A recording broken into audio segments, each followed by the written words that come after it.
ማዕዘኖች ስትመለከቱ ለካ ሳይጻፉ ባክነው የቀሩ ብዙ የኖርናቸው ነገሮች አሉ። ከምናብ ይልቅ ወደ ኖር ነው ትኩረት ብናደርግ የበለጠ ስነ ጽሁፋችን ይጠረቃል። በህብረተሰብ ውስጥ ያሉት በደሎችን አውጥተን ካልጻፍን እንደ ተዋሸ ይቆጠራል ነው። የቻልኩትን የምጥረው እንዳልዋሽ። ብዙውን የደርግ አባላትን በአብዮት ጥበቃዎች ልክ የሚስል ይመስላል። እውነት ደርግ በአብዮት ጥበቃዎቹ የሚለካ ፓርቲ ነበር? ከጀርባው ላይ ይቅርታ ይጠይቃሉ የኢትዮጵያን ህዝብ ይልና በውስጥ በኩል በርበሬ ነጋዴዎች ከተገደሉ በኋላ በርበሬ ረከሰ ብሎ ይጽፋል። ያ አንድ ሳምንት 2 ሳምንት ረክሶ ሊሆን ይችላል። ዘላለማዊ ግን አልነበረም። እርግጥ በጣም የጨካኝ ስርዓት የነበረበት ጊዜ ነበር። ሁለቱም ግን ዓላማ ብለው የያዙት ነገር የማያወላዳ ነበር። ኢህአፓውም ድርቅ ያለ የትግል ስልት ይዘዋል። ደርግም በዛን ሰዓት እንደዛና አጥፍቶ የመጥፋት የመጠፋፋት አይነት ነበር። ይህ ሀገር ካለ ህግም ካለ ምንም የሚኖረው በእምነቱ ይመስለኛል።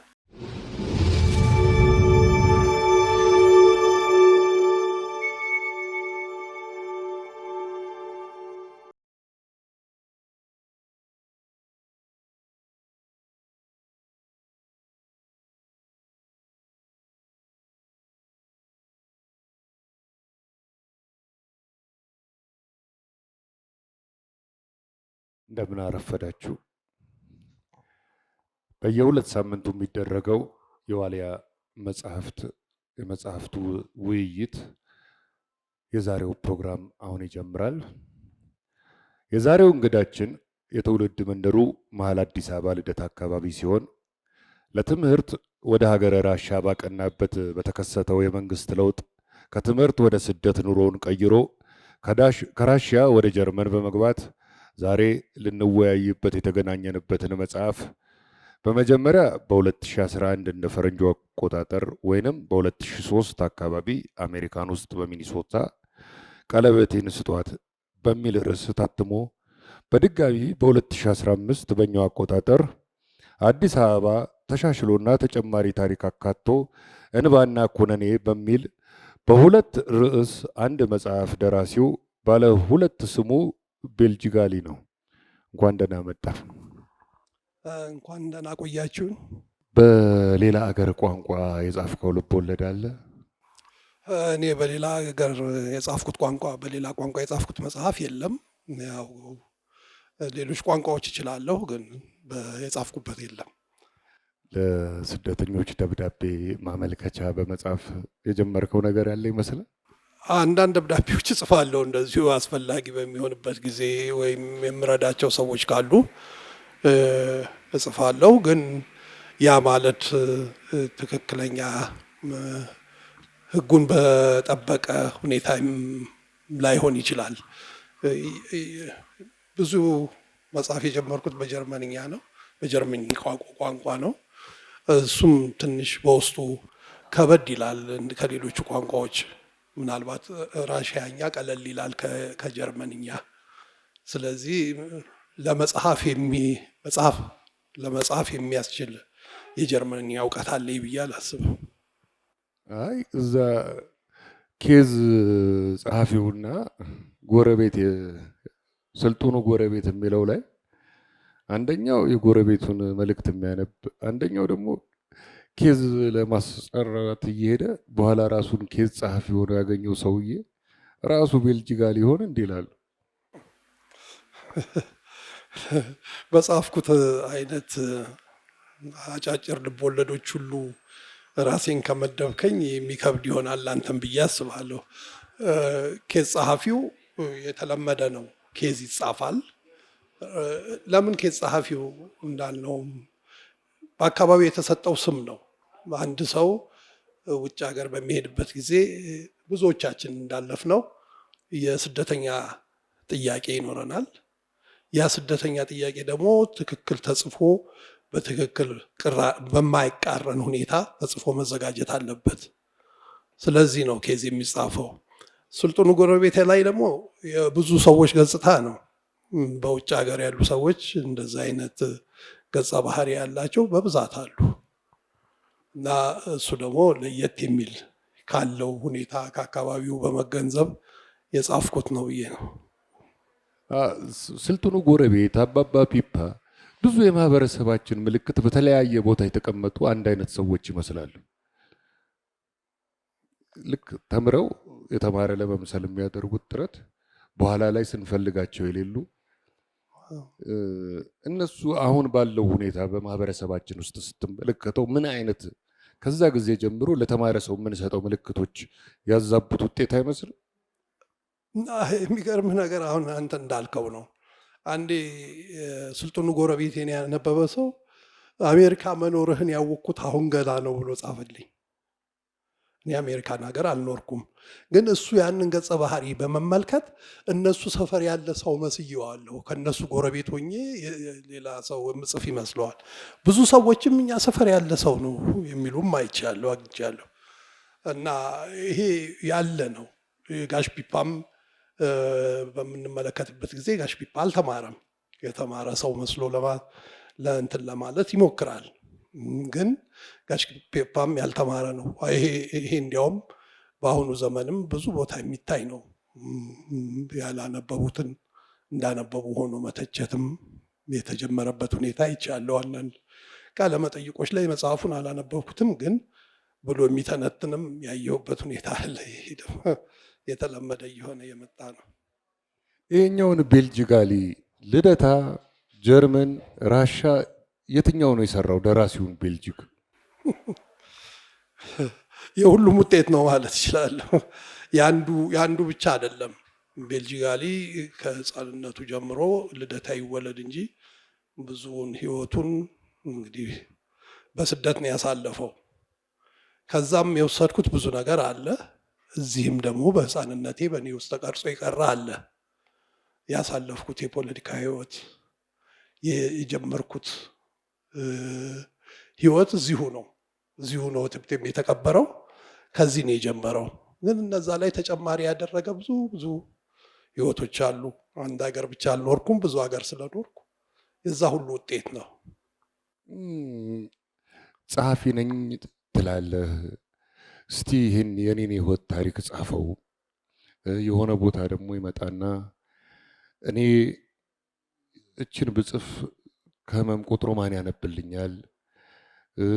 እንደዚህ የሚሉ ጉዳዮች መጽሐፍ ውስጥ አሉ። ቤልጂክ ከኢህአፓ የመጣ ኪነ ጥበብ ለማህበራዊ ፋይዳ መዋል አለበት የሚል እምነት ከሚያስተጋባ አስተሳሰብ የወጣ ነው። ቤልጂክ ለምንድን ነው የሚጽፈው? ቤልጂክ ለምንድን ነው የሚጽፈው? በጣም ጥሩ ጥያቄ ነው። ጀርመን ሀገር ውስጥ አንድ በጣም የሚታወቅ ሰው ነበር። ሎሪያት ኖብል የተሸለመ ሰው ነው። ጉንተር ግራስ ይባላል። ጉንተር ግራስ እኔ በጣም እወደዋለሁ። የእሱም መጽሐፎችም አነባለሁ። በቃ የሚናገረው ነገር ሁሉ ይጥመኝ የነበረ ነው። ጉንተር ግራስ በሁለተኛ ዓለም ጦርነት ናዚን የተዋጋ ሰው ነው። ብዙ የታለ ነው የተነገረለት ሰው ነው። እና ጉንተር ግራስ የእስራኤል ሀገር የክፍል ዜግነት ሁሉ ያገኘ ሰው ነበረ በተወሰነ ደረጃ። ከብዙ ጊዜ በኋላ ግን ጀርመን ሰብማሪን ማለት የሚጠልቅ መርከብ ለእስራኤሎች ስትሸጥ እሱም በመቃወም አንድ ግጥም ጻፈ። የግጥሙ ርዕስ ቫስሙስ ጌዛክት ቬርደን ነው የሚለው። ማለትም መነገር ያለበት ነው የሚለው። መነገር አለበት የሚለው በጉንተር ግራስ አባባል መነገር ያለበት ካልተነገረ ወይንም መጻፍ ያለበት ነገር ካልተጻፈ እንደ ተዋሸ ይቆጠራል ነው የሚለው። ፈርተን ከተው ነው ወይንም መጻፍ ካለብን የጻፍ ነው። የምናውቀውን በህብረተሰብ ውስጥ የሚፈጠሩትን ጸጾች አጉልተን ካላሳየን ወይንም በህብረተሰብ ውስጥ ያሉት በደሎችን አውጥተን ካልጻፍን እንደ ተዋሸ ይቆጠራል ነው። የቻልኩትን የምጥረው እንዳልዋሽ ነው። ህብረተሰቡም መዋሸት የለብንም። የምናየውን ችግሮች አውጥተን መጻፍ ይኖርብናል። እኔ ብዙ ጊዜ የምጽፋቸው ነገሮች ምናልባት ከምኖርበት አካባቢ ያየኋቸውን የህብረተሰቦችን ጸባይ ብቻ ሊሆን ይችላል። በሌላ ቦታ ላይ የሚከታተሉ ሰዎች ያውቃሉ። እና አንዳንድ ጊዜ መነገር ያለበት መነገር አለበት ብዬ ጽፋለሁ።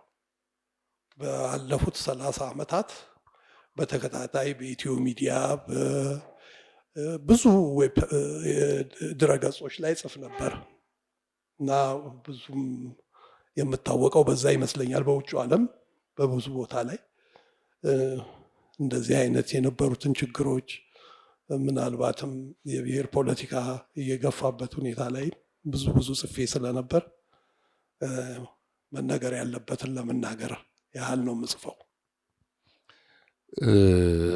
መነገር ያለበት ሲባል እስከምን ድረስ ነው? እስከ እውነት ድረስ ነው። እንግዲህ ከዛ በላይ ምን አዲስ ነገር አለ? እውነት እስካለ ድረስ እነዚህ የነበሩ ሁኔታዎችም ድረስ ይጻፋሉ። ግን ሁሉም ነገር ይጻፋል ማለት አይደለም። ብዙም ማልጽፋቸው ነገሮች ደግሞ አሉ። ምናልባት ለዚህ ሀገርም ወይም ለአማርኛ አንባቢያን የማይጥሙ የማይገቡ ወይንም ሊነገሩ የማይገባቸውም ነገሮች አሉ። ሁሉ ነገር ይጻፋል ማለት አይደለም። ህብረተሰብን የሚጠቅመውን ያህል ወይም ህብረተሰቡን ሊያስረዳ የሚችለውን ያህል መጻፍ ይገባል ባይ ነኝ። እዛ መጽሐፍ ውስጥ ብዙውን ነገር ከኢህአፓ አስተሳሰብ የመነጨ ጽሁፍ ይመስላል። ብዙውን የደርግ አባላትን በአብዮት ጥበቃዎች ልክ የሚስል ይመስላል። እውነት ደርግ በአብዮት ጥበቃዎቹ የሚለካ ፓርቲ ነበር? እንዴት እንደወሰድከው አላውቅም።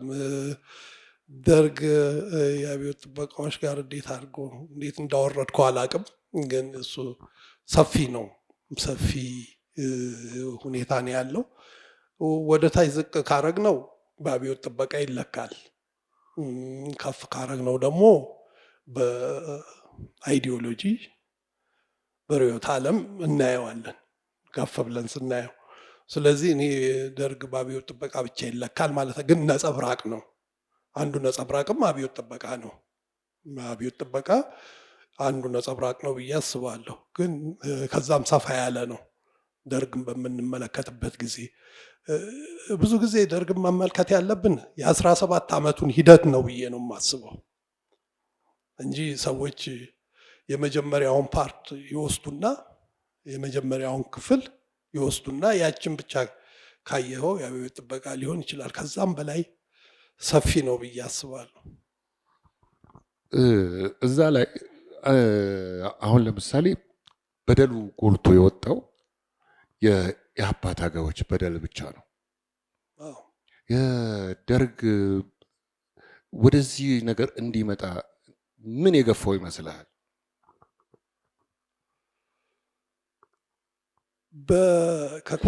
ከቅኝ ግዛት በኋላ በአፍሪካ ሀገሮች ውስጥ የተፈጠሩት ወታደራዊ መንግስቶች አንድ አይነት ጸባይ ያላቸው፣ ተቃዋሚም ኖራቸው ተቃዋሚም አልኖራቸው ፋሽስታዊ ገጽታቸው የጎላ ነው። ብዙ ሰዎች ደርግን ገፋፍተውት ነው ፋሽስት የሆነው ብለው የሚጽፉ ሰዎች አጋጥመውኛል። እኔ ባይገፋም ከጀመረበት ጀምሮ እስከ መጨረሻ ድረስ ያለውን ጥቅሉን ስንመለከተው አንድ አይነት ነው። አሁን የምትመጣው ጥያቄ ወዴት እንደሆነ ይገባኛል። ግን ስለተገፋ አይደለም።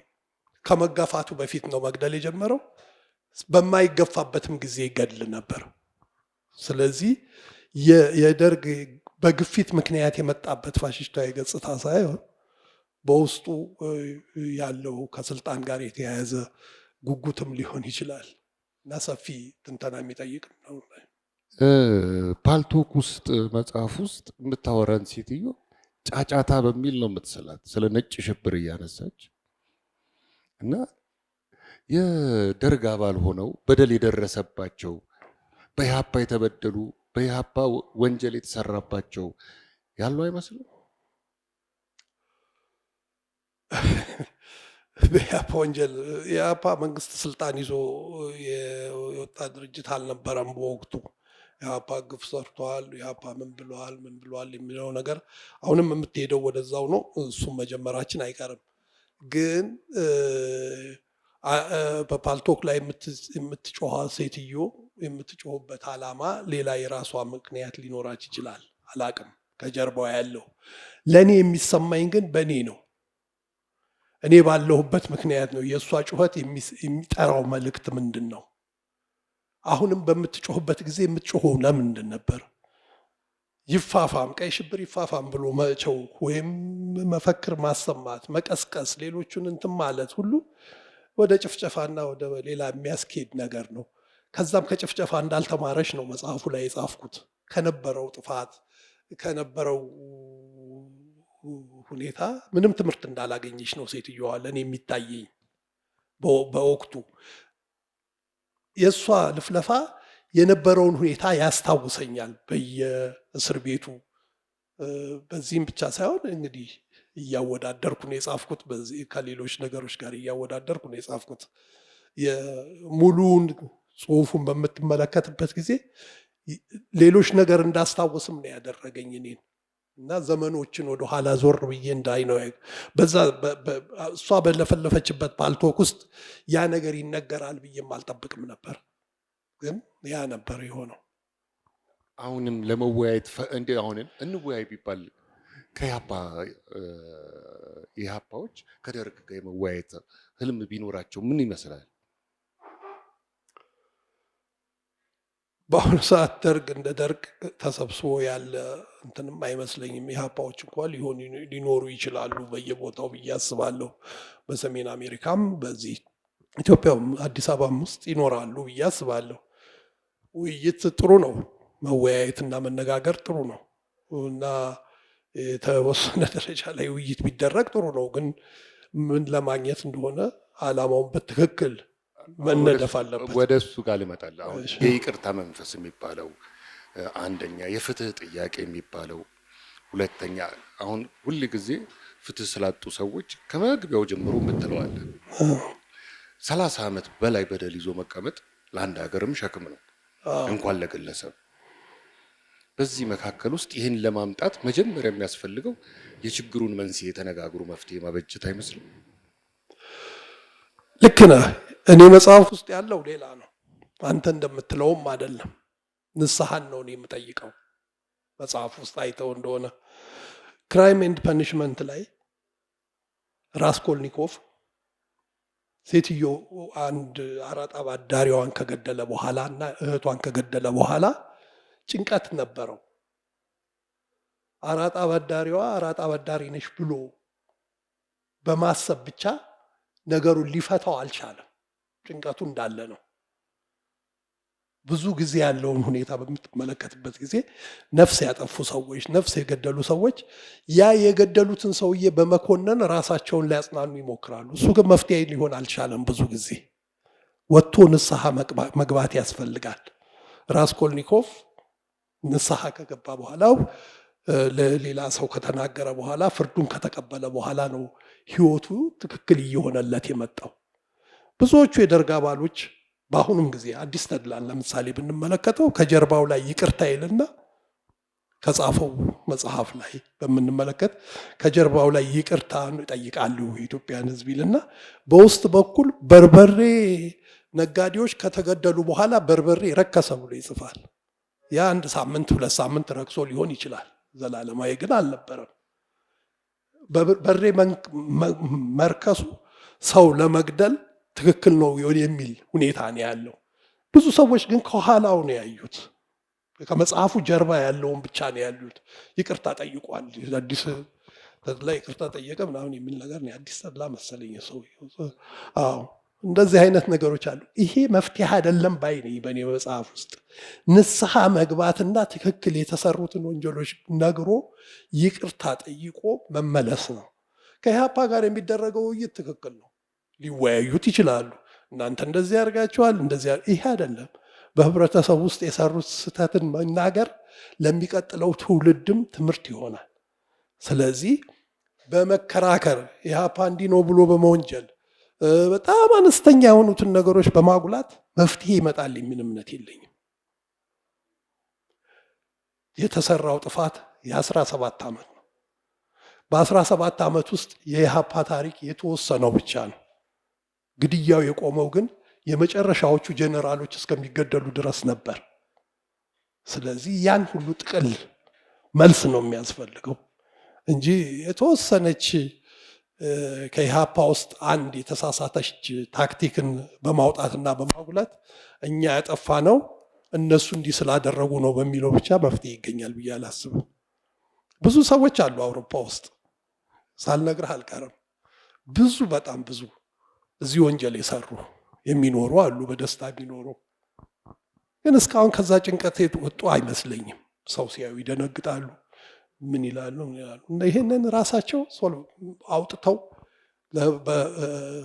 መፍትሄ ማግኘት ያለባቸው ለራሳቸው ነው፣ ለሌላው ብሎ አይደለም። ያ የተገደለው ሰው ግፍ የደረሰበት ሰው ሁሉ እየሞተ እያረጀ በአሁኑ ሰዓት ብዙ ቦታ አይኖርም።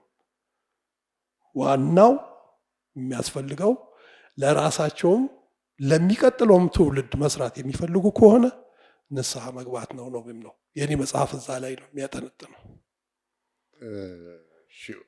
እንመለስበታለን። የታሪክ ትምህርት ላይ ያለፈው የታሪክ ትምህርት ውስጥ ይሄ ነገር ተካቷል ወይ የሚል ጥያቄ አለ። ይሄ የኢህአፓ ታሪክን ወጣት ልጆች ወደ አውሮፓ ሲመጡ አለማወቃቸው፣ ብዙም የኢትዮጵያን ያለፈ ታሪክ ያላቸው እውቀት ውስን መሆኑ፣ እንደውም አንዳንድ ቦታ ላይ በታሪክ መጽሐፍ ውስጥ ይሄ ነገር ሊካተት ይገባል የሚል አቋም ያለህ ይመስላል። ይሄ ነገር ታሪክ ውስጥ መግባት አለበት ብለህ ታምናለህ? ማለት ቀይ ሽብር የቀይ ሽብር ታሪክ ቀይ ሽብር አንዱ ታሪካችን አይደል? እንዴት አይገባም? መግባት አለበት፣ እንዲያውም በትክክለኛ መግባት አለበት እንጂ ይሄ ነገር እኮ እየተከታተለ አሁንም እየሄደ ነው፣ አሁንም እየቀጠለ ነው ያለው። ይሄ ነገር ማቆም አለበት። የሚቆመው ደግሞ እውነቱን በመናገር ብቻ ነው፣ በመደበቅ አይደለም፣ ምክንያት በመፈለግም አይደለም። እኛ የገደልነው እንደዚህ ነው በሆነ ነው ምናምን በሚል አነስተኛ ጥቃቅን የሆኑ ምክንያቶችን እያጎሉ በማውጣት አይደለም። ሁሉም ነገር መጻፍ አለበት፣ በትክክል በታሪክም ውስጥ መማር አለበት ብዬ ነው የማምነው። በቀይ ሽብር ውስጥ የኢህአፓም ተሳትፎ ያለበትም ይመስል ኢህአፓውያኖች በኢህአፓ የሞቱበትም ቦታዎች አሉ። ለምሳሌ ጌታቸው ማሩን ብታነሳ ጥርት ያለ ፒክቸር አውጥተን አጥንተን ያዘጋጀነው ነገር የለም። የጋራ የምንግባባበት ነገር ያለ ይመስላል። አሁን በታሪኩ ላይ ራሱ በቀይ ሽብር ላይ የምንግባባባቸው የማንግባባባቸው ነጥቦች አሉ። እነዚህ ሁሉ በትክክል መጻፍ አለባቸው። ዛሬ እንዲያውም በጣም ግልጽ ነው። ብዙ ነገሮች ተጽፈዋል። ስህተቶችም የሆኑት ነገሮች ተጽፈዋል፣ ትክክለኛ ነገሮችም ተጽፈዋል። በኢህአፓ በኩል ሁለቱም አይነት ተጽፏል። በኢህአፓው ክፍል በኩል አሁን እኔ የማላየው በክደትና በእንትን የቆመው በደርግ በኩል ያለው ነው። ክደት ብቻ ነው የማየው። እምነት አምኖ እኔ ይህንን ነፍስ አጠፋሁ ብሎ የተናገረም ሰው የለም፣ ወይም እንዲህ ለመሆን ምክንያት ነኝ የሚል የለም። ዛሬም ዝም ባልገደልኩም፣ ዛሬም ነፍስ አላጠፋሁም የሚል ብቻ ነው ያለው። ይሄ ነው ትልቁ ስህተት። በኢህአፓ በኩልማ ብዙ ተጽፏል። በሁለቱም በኩል ነው የተጻፈው። በተቃዋሚውም በደጋፊውም በሁሉም ተጽፏል። ብዙ ነገሮች ተጽፈዋል። ምናልባት ወጣቶች በአሁኑ ሰዓት ያሉ ወደፊትም ይሄ ነገር ተጠንቶ አጠቃላይ የሆነ መግባቢያ ነገር ሊጻፍ ይችላል፣ ሊሰራ ይችላል ብዬ አምናለሁ። መጻፍም አለበት፣ መሰራትም አለበት። ስህተቱ ያለ ብዬ የማስበው ግን በደርግ ነው። አሁን የደርግን ለጊዜው አሁን ሌላ የኔና ያንተ ብቻ ሲሆን ሌላ ሶስተኛ ሰው ቢኖር ሀሳብ ለመስጠት ይመቻል። ኢህአፓ እንደ ፓርቲ በጣም የተማረ በአውሮፓ በአሜሪካም ትልልቅ ሰዎች የፖለቲካ ምሁራን ተንታኝ የሆኑ አባላት ያሉት ናቸው። አሁንም እነዚህ ሰዎች አሁን አገር ውስጥ መጥተው የፖለቲካ ትምህርት ቤት የህይወት ልምድ እንደ ተቋም የመመስረት ህልም ቢኖራቸው ያለፈውን እንዳይደገም ታሪክ ከመጻፍ ታሪክ እንትን ከማለት ትምህርት ቤት አቋቁመን ተቋም አቋቁመን ለተተኪው ትውልድ የሆነ ነገር ብናሳየው ምን ይመስልሃል? ይሄ ጥሩ ነገር ነው። ውጭ ሀገር ብቻ ናቸው ብለህ አታስብ። እዚህም ብዙ አሉ፣ ብዙ ምሁራን አሉ፣ ብዙ ሰዎች አሉ፣ ብዙ ጥናት ያጠኑ ጽሁፎች አሉ፣ ብዙ ነገሮች ተሰርተዋል። ግን በቂው ያህል ተሰርቷል ለምትለው በቂውን ያህል ላይሆን ይችላል። ወደፊት በሰፊው መሰራት ያለበት ብዙ ነገር ሊኖር ይችላል። ግን በኢህአፓ ውስጥ ያሉ ብዙዎቹም አልፈዋል። ዶክመንት ምንም እንዳለ እውቀታቸውን ይዘውም አጋጣሚውን ባለመሟላቱ ምክንያት አልፈዋል። እነ ዘሩክሽን ምንም የጻፉት መረጃ የለም፣ ግን አልፈዋል። ያሉ የሚጽፉም አሉ። እነ ሀማቱማ በአሁኑ ሰዓት ብዙ ነገር ይጽፋሉ። እዚህ ገብቶ ይነበባል አይነበብም ሌላ ነገር ነው። አንድ አይቻለሁ፣ የሶሻሊስት ጠንቋይ ጉዳይ የሚል ተጽፎ አይቻለሁ። ሌሎችም በውጭ ያሉ የተጻፉት ሁሉ እየተተረጎሙ ወደዚህ መጥተው ጻፉ፣ ጥሩ ነው። እዚህም ደግሞ መጥተው ቢያስተምሩ ጥሩ ነው። ግን ሁኔታ ይፈቅድላቸዋሉ የሚለው እሱ ራሱም አጠያያቂ ነው።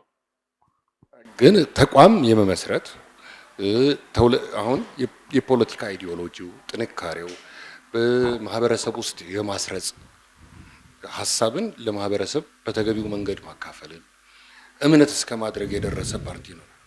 አንድ አስተሳሰብን ይሄ ፓርቲ ተመልሶ አሁንም ፓርቲ ከመሆን የትምህርት ተቋም መስርቶ ትውልድ የሚያፈራ ራሱን የቻለ አንድ ኢንስቲትዩት ቢያቋቁም የሚል እምነት አንዳንዶች ላይ ስላለ ይህን በምን መልኩ ታየዋለን? ይሄ የፓርቲውን አባላት ከፍተኛ አመራሮች በአሁኑ ሰዓት ፓርቲውን ወክለው ከሚሰሩ ሰዎች ሊነጋገሩበትና ሊወስኑ የሚገባ። በእኔ ግን ያንተ አስተሳሰብ ሎቢ ለማድረግ መቼም ከኛ አንተ ትቀርባለህ በሚል ነው እንደ ሀሳብ ለማንሳት ለማወያየት እንግዲህ በሰፊው ነው እሱ መታሰብ ያለበት። ምናልባት እነሱ አሁንም ቢሆን ብዙዎችም አሉ የፖለቲካውን ትግል ውስጥ ያሉ አክቲቭ ሆነው በአሁኑ ጊዜ የሚከታተሉ አሉ። አንተ ፓርቲውን ወደዛ እንቀይረው የሚለው ሁኔታ ፓርቲው አይቀር አይደለም። በነበረው ክብር በነበረው ፖዚሽን አሁን ተመልሶ ሊመጣ አልቻለም። ፓርቲ ሲሆን ሁኔታውም ግፊያውም የሚመች አይመስልም።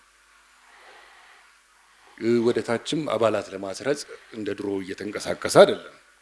ስለዚህ ያኛውን እንትኑን በቃ ልክ አንዳንዴ አስተማሪ የምትሆንበት ጊዜ ያለ አይደል? ሄደ እንደዛ በማሰብ እስቲ የሌላ ሀገር ልንገርህ የዚሁን ትቼ ልክ እንደ ኢህአፓ አይነት ጀርመን ሀገር ውስጥ ነበር የፖለቲካ ድርጅት። የኢህአፓ ልቶ እና ወደዚህ ልምጣ ወደ ጀርመኑ ልክ እንደኛ አይነት ነው። ሬድ አርሚ ፍራክሲዮን የሚባል ነበር። አርማውም የኛ አይነት ኮከብና ማጭድና መዶሻ የሆነ በ1970ዎቹ ውስጥ የተቋቋመ ማለት ነው። ልክ ኢህአፓ የተቋቋመበት አካባቢ በፈረንጅኛው ነው የምቆጥረው የነበረ ነበር። መሪዎቹ ማይንሆፍ እና ቤደር ይባላሉ። እነሱ እኛ እንደሰራ ነው አይነት ስራ ነው የሰሩት። የተቋቋሙበት አስተሳሰብ፣ የሰሩት ስራ፣ ኢቭን የከተማ የትጥቅል አካሂደዋል። ለብዙ አመት ሲታገሉ ነበር።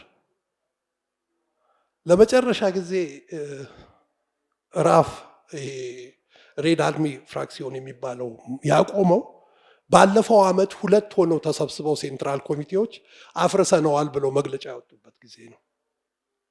እነሱ ለብዙ አመት ተታግለዋል። ግን ወደዛ ከመቀየራቸው በፊት ወይም ይሄ ከመፍረሱ በፊት ሌሎች ፓርቲዎች ተቋቁመዋል። እነ ኤስፒዲ ሶሻል ዲሞክራቶች ተቋቁመዋል።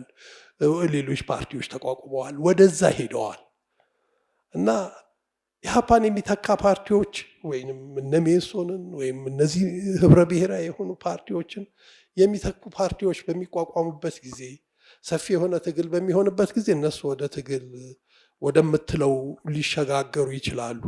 ግን ኃላፊነቱን አሁንም ተሸክመናል ብለው በሚሉበት ሁኔታ ላይ ያንን ማድረግ ይከብዳል።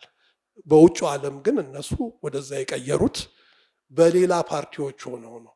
ግሪን ፓርቲ ውስጥ የገባዋሉ፣ ሌላ ፓርቲ ውስጥ የገባዋሉ እና ራሳቸውን ወደ ሌላ አይነት አስተሳሰቦች የቀየሩ ስላሉ ነው። እና አንዳንዴ ሳስብ ያንን እመኛለሁ። ሌሎች ፓርቲዎች መጥተው ከኢህአፓ የተሻሉ ወይንም ከሜሶን ወይንም ከሌሎች ፓርቲዎች የተሻሉ ሀገሪቷ ውስጥ የሆኑ ነገሮች ቢኖሩ ጥሩ ናቸው ላለሁ። በእኛ ሀገር የሆነው ግን ተቃራኒ ነው። ተቃራኒ ምንድን ነው? ድርጅቶች ጥፋት አጥፍተዋልና በድሮ በያ ትውልድ ጊዜ መደራጀት ወንጀል ነው ወደሚል ነው ሄደው።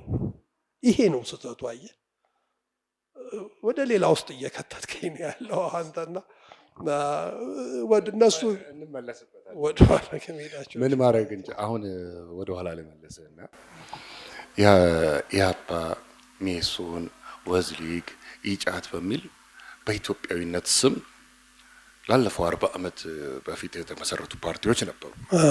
አሁን አናያቸውም። ከነሱ ጋር አብረው የተመሰረቱት ኦነግ፣ ህወሓት፣ ሻዕቢያ አሉ። በብሔር የተደራጁት ራሳቸውን አቁሞ በአንድነት በኢትዮጵያዊነት የተደራጁት ለምን ሊጠፉ ቻሉ? ጥሩ ጥያቄ ነው እንደውም የጠየቀኝ። ይህን በጠየቅ ያለብህ እንግዲህ ያጠፉትን ሰዎች ነው። እነዚህን ድርጅቶችን ያጠፏቸው ሰዎች ናቸው ተጠያቂ የሚሆኑትም። ሁኔታውም የሚሆነውም እንደዚህ ነው። አየህ፣ በብሔር ትግሉ ያሁን አይደለም፣ በዛ ጊዜም ነበረ። በብሔር መደራጀት አለብን የሚሉና በብሔር መደራጀት የለብንም የሚሉ ሰዎች ነበሩ። ይሄ ያለ ነው። በኋላ ግን እነዚህ ህብረ ብሔራዊ ድርጅቶችን በቀይ ሽብር በምን ስታጠፋቸው እነዛኛዎቹ እያቆጠቆጡ መጡ። ምክንያቱም እነዛኛዎቹ የራሳቸው የሆነ የተወሰነ አካባቢ ብቻ በመያዝ ነው እየሰፉ የመጡት። በጣም እዚህ ላይ ችግሩ ህብረ ብሔራዊ የነበሩት ድርጅቶች በመሞታቸው ነው። በመሞታቸው ብቻ ሳይሆንም በህብረ ብሔር መደራጀትም አሁን እንደ ወንጀል እየተቆጠረ የሚሄድበት ሁኔታ ላይ በመፈጠሩም ይመስለኛል። የኔ አመለካከት ብዙም ጥናት አላደረኩበትም ውስጥ አይ አሁን በብሔር መደራጀት መደበቂያ የማግኘት የሆነ ቦታን መሸሸጊያ እንደመያዝ፣ በአንድነት በኢትዮጵያዊነት መደራጀት ደግሞ መደበቂያን የማጣት ተጋልጦ የመሰጠትን የሚያመለክት አይመስልም። ይሄ የኔ መላምት ነው። እንግዲህ መጽሐፌ ውስጥ እሱ የለምና አሁን ወደዛ ባንሄድ የሚሻል ይመስለኛል። ወደ መጽሐፉ ብንመለስ የሚሻል ይመስለኛል። በስደት ያሉ ኢትዮጵያውያን ወጣቶች ከጊዜ በኋላ የመጡት የማይሆን አዳዲስ ባህሪ ለስደተኛው ያልተጋባ ወይንም ኢትዮጵያውያን ስደተኛ በማይታወቅበት መልክ እያሳዩ መምጣታቸውን የሚያሳዩ ምዕራፎች አሉ። እሱ አሁን ካለው የኢትዮጵያ ሁኔታ ጋር ስታነጻጽረው የሰራናቸው ልጆች ውጤት ይመስላል ወይንስ ስደቱን የሰራቸው እንደዛ አድርጎ? ወንድሜ መርሻ፣ ህይወት ምን ያህል ከባድ እንደሆነች ላስረዳ። እኔ ይህን መጽሐፍ ከጻፍኩ በኋላ ሰሃራ ሄጄ ነበር። ሰሃራ በረሃ ውስጥ በዛ በረሃ ውስጥ ኢትዮጵያኖችን አግኝቼ ነበር። እዛ በረሃ ውስጥ ሆነው ከፍተኛ የሆነ ሁኔታን ያየሁባቸው፣ ኤሮፕ ገብቶ የመለወጥ ስሜታቸው በጣም ከፍ ማለት፣ ኤሮፕ ገብተው የሚያዩት ነገር ሁሉ ቀላል የሚመስላቸው እነዚህን ልጆች እነሱ በባህር ተሻግረው እኔ በአውሮፕላን ሄጄ ላምባዱሳና ሮማ አግኝቻቸዋለሁ። እነዛኑ ልጆች እዛ ገብተው ደግሞ አዲስ ህይወት ነው የሚጀምሩት። ከዜሮ ነው የሚጀምሩት እና ይህ ነበረባቸው። ከሳሐራ በረሃን ሲሻገሩ መጠበቅ ያለበት ሳይኮሎጂስት ተጠብቆ ወይም ብዙ አይነት ነገር ተደርጎላቸው ሕክምና ተደርጎላቸው መሻሻል ሲኖራቸው እንደገና ሌላ ስደት ጀመሩ። ያ የነበራቸው ተስፋ ገና እንትን ይላል። ከዛ ደግሞ ጠፍተው ጀርመንም መጥተው አግኝቻቸዋለሁ። እነዚህን ልጆች ጀርመን መጥተው ደግሞ በሚኖሩበት ጊዜ እንደገና አዲስ ህይወት ነው የሚጀምሩት። የወረቀት ጥያቄ አለ፣ ኬዝ ጸሐፊው ላይ እንዳየኸው ብዙ ነገር አለ።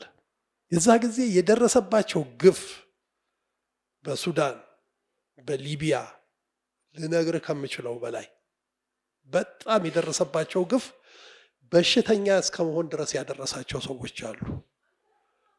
ከተማ በሚገቡበት ጊዜ በተለይ ከተማ ውስጥ ወደ ጀርመንስ በሚመጡበት ጊዜ ወይ ሌላ ቦታ መጥፎ የምትላቸውን ጸባዮች ለእነሱ ይወስዱታል። መጠጣት፣ መረበሽ፣ ድረግ መውሰድ እንደዚህ አይነት ነገሮች አሁን ድሮ ኢትዮጵያውያን እኛ በሄድንበት ጊዜ የነበረው የኢትዮጵያ የሚለው ስም እና ያሁኑ የተለያየ ሆኗል። ይህን ልደብቅህ አልፈልግም። ብዙ ታያለ። አሁን ድረግ የሚወስድ ምን የሚል ብዙ ሰው ታያለ። እጹን የሚያጨስ ምን የሚል የሚወጋ ወይም መሬት ላይ የሚንፈራፈር ሁሉ ታያለ ሀበሻ። ይሄ የሆነው ግን ከዛ በሚመጡበት ጊዜ ሁላ የገጠማቸው ነው። እሱም ብቻ አይደለም። ከዚህም ሀገር ውስጥም ደግሞ ለስደት ያበቃቸው ብዙ ምክንያት ስላለ ጠቅላላው የዛ ሁሉ ውጤት ነው። እዛስ በሚመጡበት ጊዜ በጣም ነው ቶሎ መናደድ አይባቸዋለሁ፣ ቶሎ መጣላት ወይም ከፍተኛ የሆኑ ነገሮች አይባቸዋለሁ። ይሄን የምናይባቸው በምክርም በምንም በዛ አካባቢ የተሞከረ ነገር አለ በአውሮፓ ውስጥ፣ ግን በቂ አይደለም። ልጆቹ በጣም ተጎድተዋል። የተጎዱት ከዚህ ጀምሮ እስከሚደርሱበት ጊዜ ድረስ ነው። ይሄ አሁን እየጎላ የመጣው በአውሮፓ ያለው የዜጎቻችን ችግር ነው ብዬ አምናለሁ። እዛ ላይ አንድ ቦታ ላይ ኢትዮጵያዊ ሕግ አለ ብሎ ሲያምን ነው እንደዚህ የሚሆነው። እውነት እኮ ነው። አንዳንዴ ሕግ በኖሩ ሕግ ሲኖር ትንሽ ይከብዳል። ግን በውጭ ሀገር ሕግን ያከብራል። ኢትዮጵያ ሕግን በጣም ነው የሚያከብረው። አይ ሕግ አለ ብሎ ሲያምን ነው ሕገ ወጥ ለመሆን የሚነሳው እንጂ ሕግ የሌለበት ሀገር ላይ ኢትዮጵያዊ ፈሪ ነው የሚል እሱን እንዴት መሰለ እሱ እንደ እንትን ይኸው ምናልባት እንደ ሳቲሪ እንደ ቀልዲው እንጂ ለምን መሰለ አሁንም እዚህ ሀገራችንም ውስጥ ሕገ ወጥነት የሚበዛው በእንደዚህ አይነት መልኩ ይመስላል።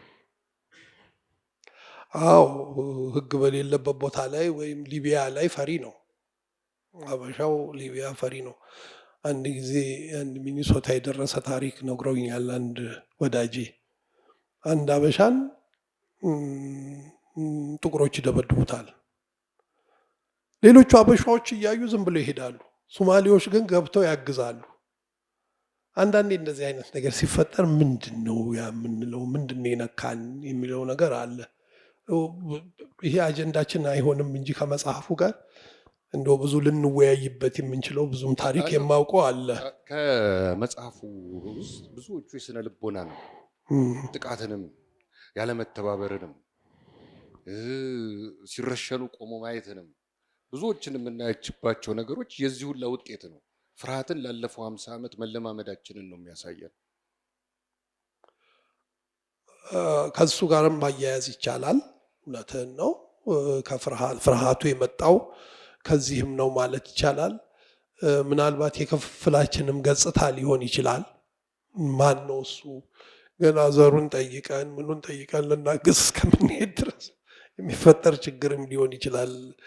ሰፊ አጀንዳ ነው አሁን ያነሳው አጀንዳ። ለምንድን ነው ይሄ የሆነው ምናምን ጥናታዊ ነገር የሚጠይቅ ይመስለኛል። እኔ በበኩሌ በዛ በኩል አላጠናሁም። ግን አንድ የማየው ነገር አለ። ይሄ ነገር ሊቢያ ላይ ወይም ሱዳን ላይ ወይንም ሌላ ላይ የኢትዮጵያኖች የሚያሳዩት ጸባይና ጀርመን ሲገቡ ወይንም አውሮፓ ሲገቡ የሚያሳዩት ጸባይ ሌላ ነው። አንድ ጊዜ አንድ ወዳጄ ምን አለኝ መሰለ፣ ወጣት ልጅ ነው። እዚህ ሀገር ወንጀል መስራት ቀላል ነው አለኝ። ምን ነው አልኩት። እኔም ፖሊሱም ሮጠን ስንጨርስ እኔም ለሱም ፎጣ ነው የሚሰጠን አለ።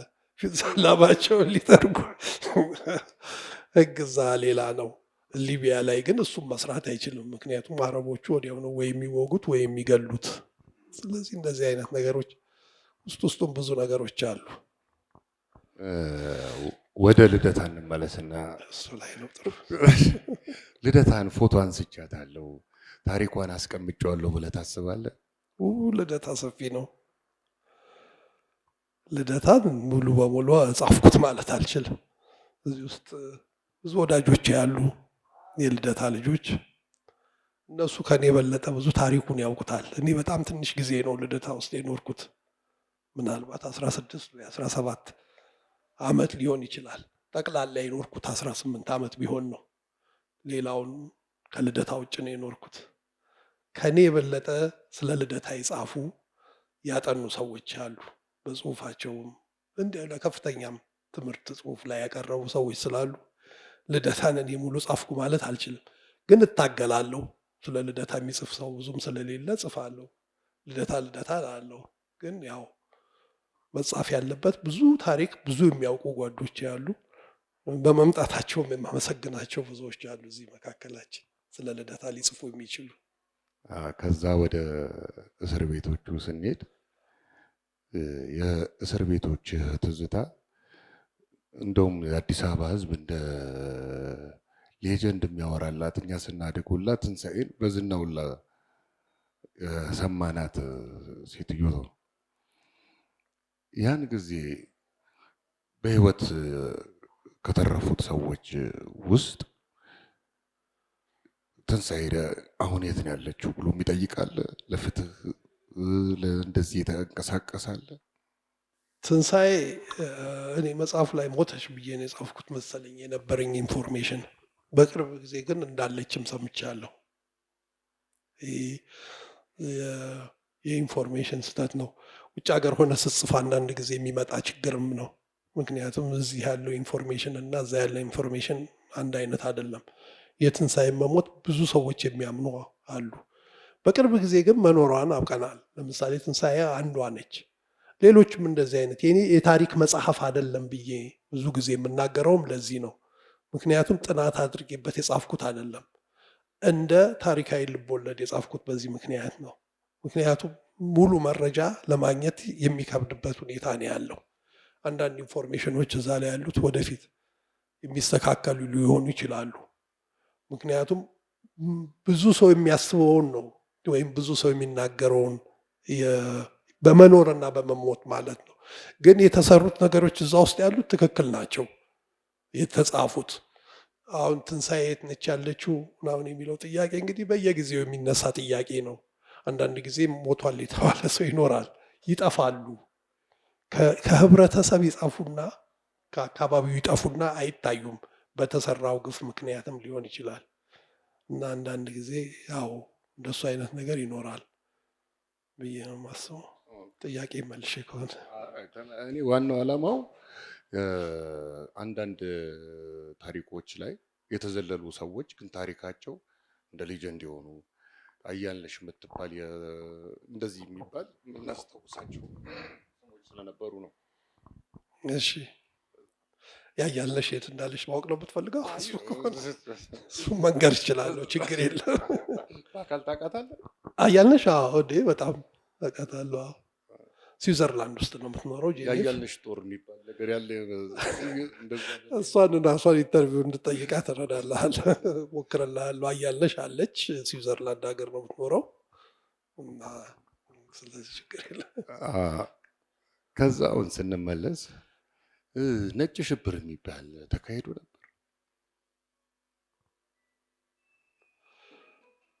በጥያቄ እንድገምልኝ ነጭ ሽብር የሚባል ነበር ወይ ነው የምትለኝ?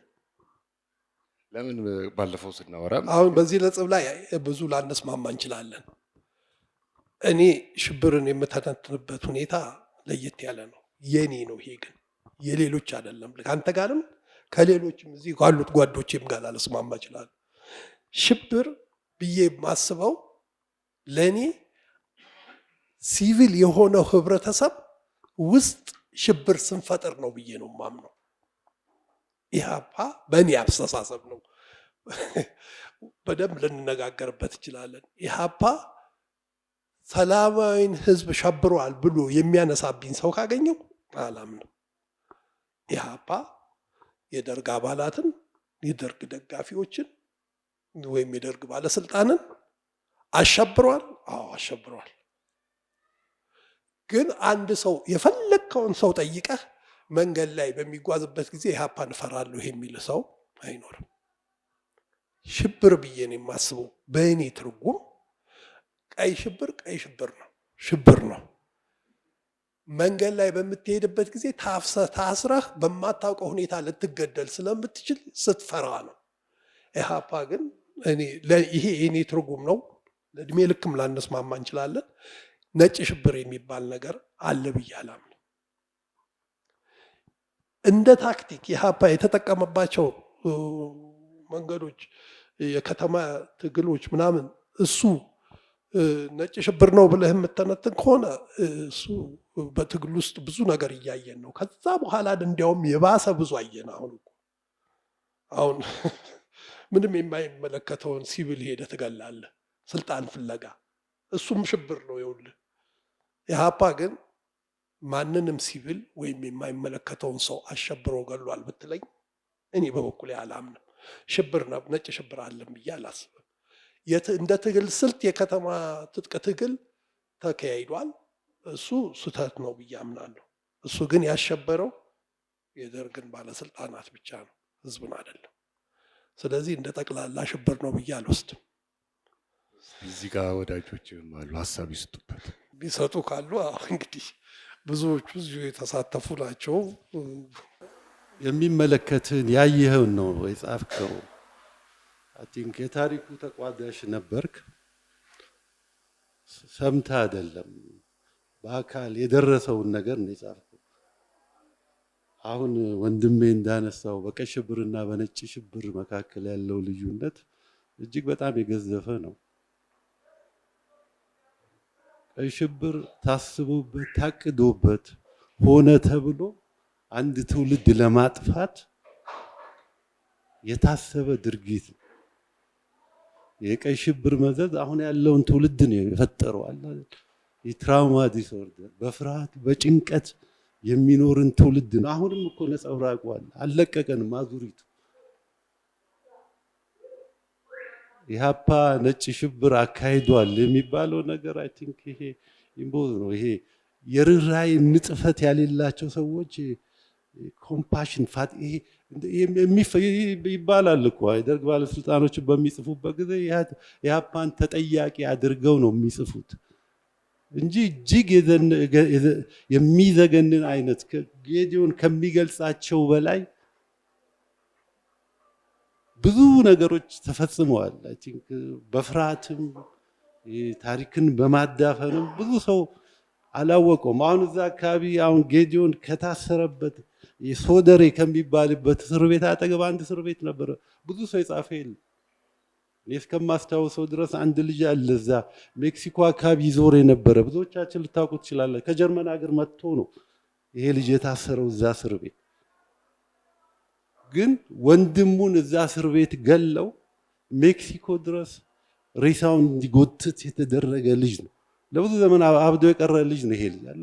ብዙ የተደፈኑ ታሪኮች አሉ በቀይ ሽብርና በነጭ ሽብር መሃል እና ምን ፈጥሯል ብንል ይሄ በቃ ይሄ የተተራመሰ ዘመን ላይ እንድንኖር አድርጎናል። አስከፊው የሰው ልጅ ባህሪ ፍንትው ብሎ የጠፋበት የክፉ ዘመን ትዝታ ነው እኔ እንደሚመስልኝ።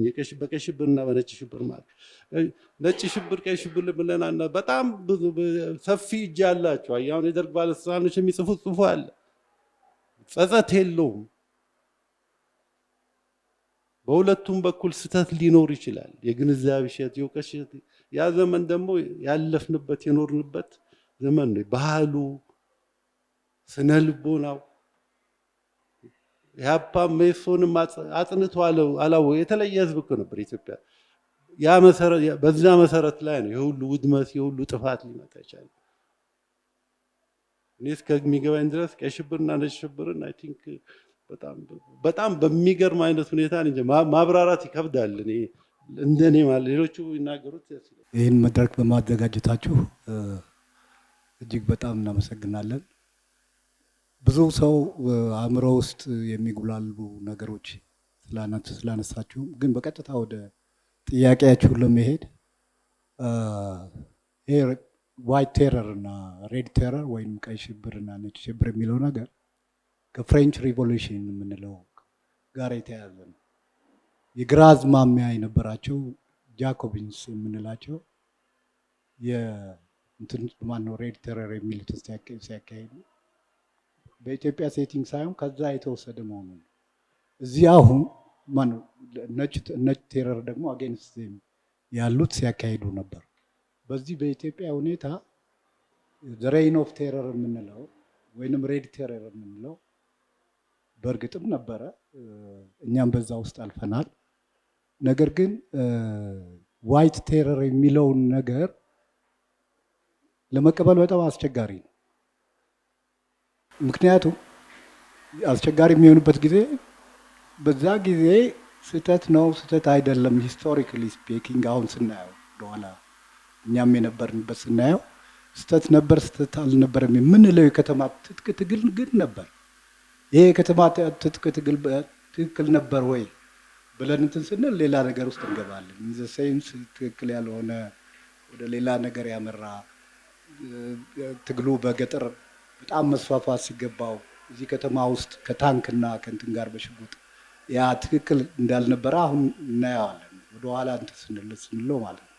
ነገር ግን ያን የከተማ ትጥቅ ትግል በሰፊው እንደተደረገ ዋይት ቴረር ወይንም ምንድን ነው በጣም ትልቅ ይሄ ፊውዳሊስቶች ዋይት ቴረር አሁን በራሽን ሪቮሉሽን ጊዜ ለምሳሌ አጌንስት ቦልሸቪክስ እነዚህ ኖብሎች እና ላንድ ሎርዶች ሲያደርጉት የነበረው በጣም ሰፊ የሆነ ኤሪያ እና ሰፊ የሆነ የራሽያን ክፍል የሚጠቀልል ነው ዋይት ቴረር። አጌንስት ዜም የተነሱባቸው ወታደሮች ና ወታደር አልተነሳበትም። ደርግ ላይ የተነሳበት በዛ ጊዜ የነበረው አንድ ድርጅት ነው። ያ ድርጅት ሲያካሄድ የነበረው የራሱን ለመከላከል በዛ ጊዜ ጀስቲፋይድ የሚደረገውን ነው። ስህተት ነው ስህተት አይደለም ወደሚለው አልገባም። በዛም ነገር ላይ እኔ ጥናት ስላደረኩ ነገር ግን እንደ በሰፊው ብዙ ኤሪያዎችና የአገሪቷን ክፍሎች ያካለለ የአጌንስት በመጣው መንግስት ላይ የተነሳ ነጭ ሽብር ነበረው ወይ ለማለት በጣም አስቸጋሪ አይነት ሁኔታ ይፈጥራል። ያንን እኔ እንትን የምለው እንደ የከተማ ትግል ነበረ። ያ ከተማ ትጥቅ ትግል እንትን ትግሉን አበላሽቷል አላበላሽም ሌላ ነገር ነው። በሌሎችም አንዳንድ በተናገራችኋቸው ነገሮች ላይ ጌዲዮንም አንተም ወንድሜ ባነሳቸው ላይ ነገሮች ላይ ለመናገር ፈልግ ነበር። ብዙ ጊዜ አለኝ እንትን አይመስለኝም። አንዳንድ ጥያቄዎቹ በወረቀት መያዝ ስለነበረብኝ ረስቻቸዋለሁ። እንግዲህ ከኮረኮራችሁን እንቀጥላለን። እሺ፣ በመጀመሪያ ስላየሁት ደስ ብሎኛል እና መጽሐፉን አንብቤዋለሁ። ማንበብ ብቻ ሳይሆን በደንብ አንብቤዋለሁ እና ደስ ብሎኛል። ከእርሶ ጋር በማህበራዊ ሚዲያ ነው የምንተዋወቀው።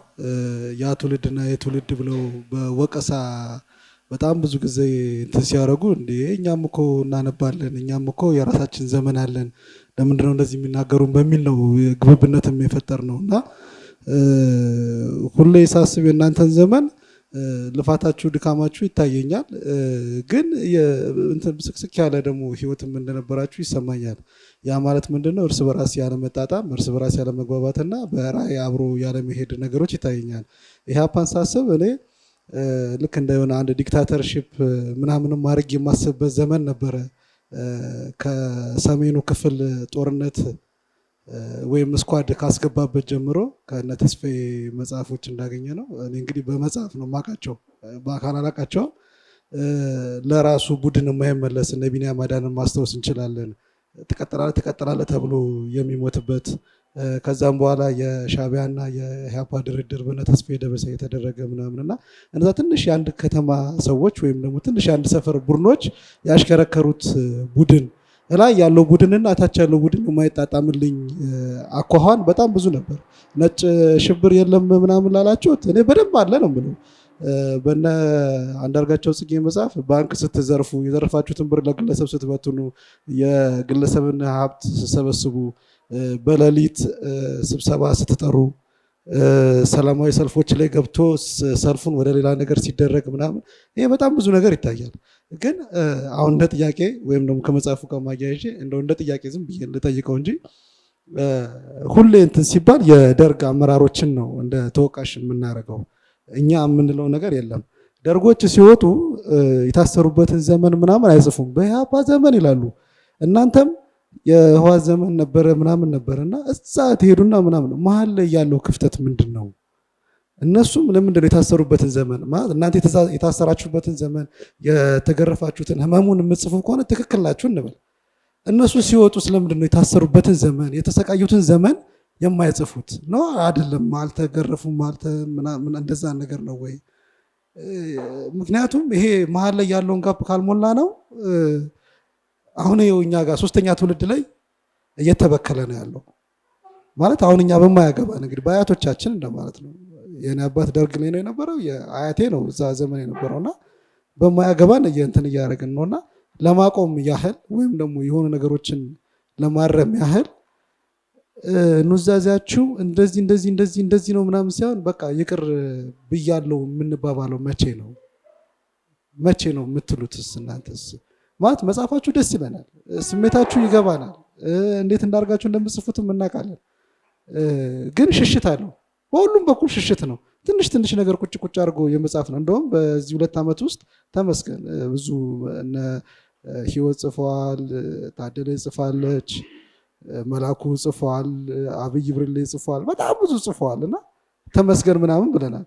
ግን ከመይሶን ጋር ያላችሁን ነገር ከጫት ጋር ያላችሁን ነገር መቼ ነው የምናቆመው እና ሰላም የምናገኘው መቼ በኢህአፓ በኩልና እኔ ግን እንድናወራበት የምፈልገው ይቻ አንድ ጥያቄ ናት። ሁለተኛው ጥያቄ ልደታ ያለችው የባህል ሐኪም ልደታ አካባቢ ያለችው የባህል ሐኪም ጨርቆስ ስለሷ የሆነ ነገር እንድትሉ እዛ እሱ ላይ ብናወራ የሚጠቅመን እሱ ስለምን አመሰግናለሁ። ቅድም በተጠየቀው ጥያቄ ላይ ኢንስቲትዩሽን ማቋቋም እናንተ እንደ አባት ለማስተማር ኢንስቲትዩሽን ማቋቋም አለባችሁ። የኢህአፓ አንድ ፓርቲ አሁን እኔ ኤግዚስት ያደርጋል ብዬ በዛ ጊዜ የነበረውን ፓርቲ ነው የማውቀው። ምናልባት በኢንዲቪጁዋል ደረጃ ሊኖሩ ይችላሉ። አሁን ያለውም ስሙን የያዘው ፓርቲ ራሱ ነው ለማለት በጣም እቸገራለሁ። ግን ምንድነው ያልከው በጣም ጠቃሚ ጥያቄ ያነሳኸው። ከዛት ምንድነው ሁልጊዜ ታሪክ ለመማሪያ ነው መሆን ያለበት።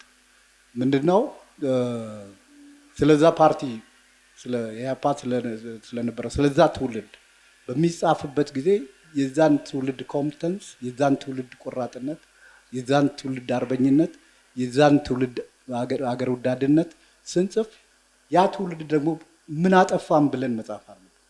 እኔ ብዙ በአዲስ አበባ ዩኒቨርሲቲ በማስተርስ ደረጃ ከኔ ጨምሮ በብዙ በዛ ፖለቲካል ሂስትሪ ላይ የተሰሩ የጽሁፎች አሉ። እነዛን ግን መንግስት ምንድነው ማድረግ ያለበት? ያነሳው ጥያቄ ጥሩ የሚሆነው መንግስት በአንዳንድ ኢንስቲትዩሽኖች ተረድቶ እነዛ ምን ያስተምራሉ? ህይወት የጻፈችው መጽሐፍ ለምሳሌ ታወር ኢን ዘ ስካይ የምንለው ከኔ እንትን ጋራ ብዙ ከኔ የመመረቂያ ጽሁፍ ጋራ ይመሳሰላል።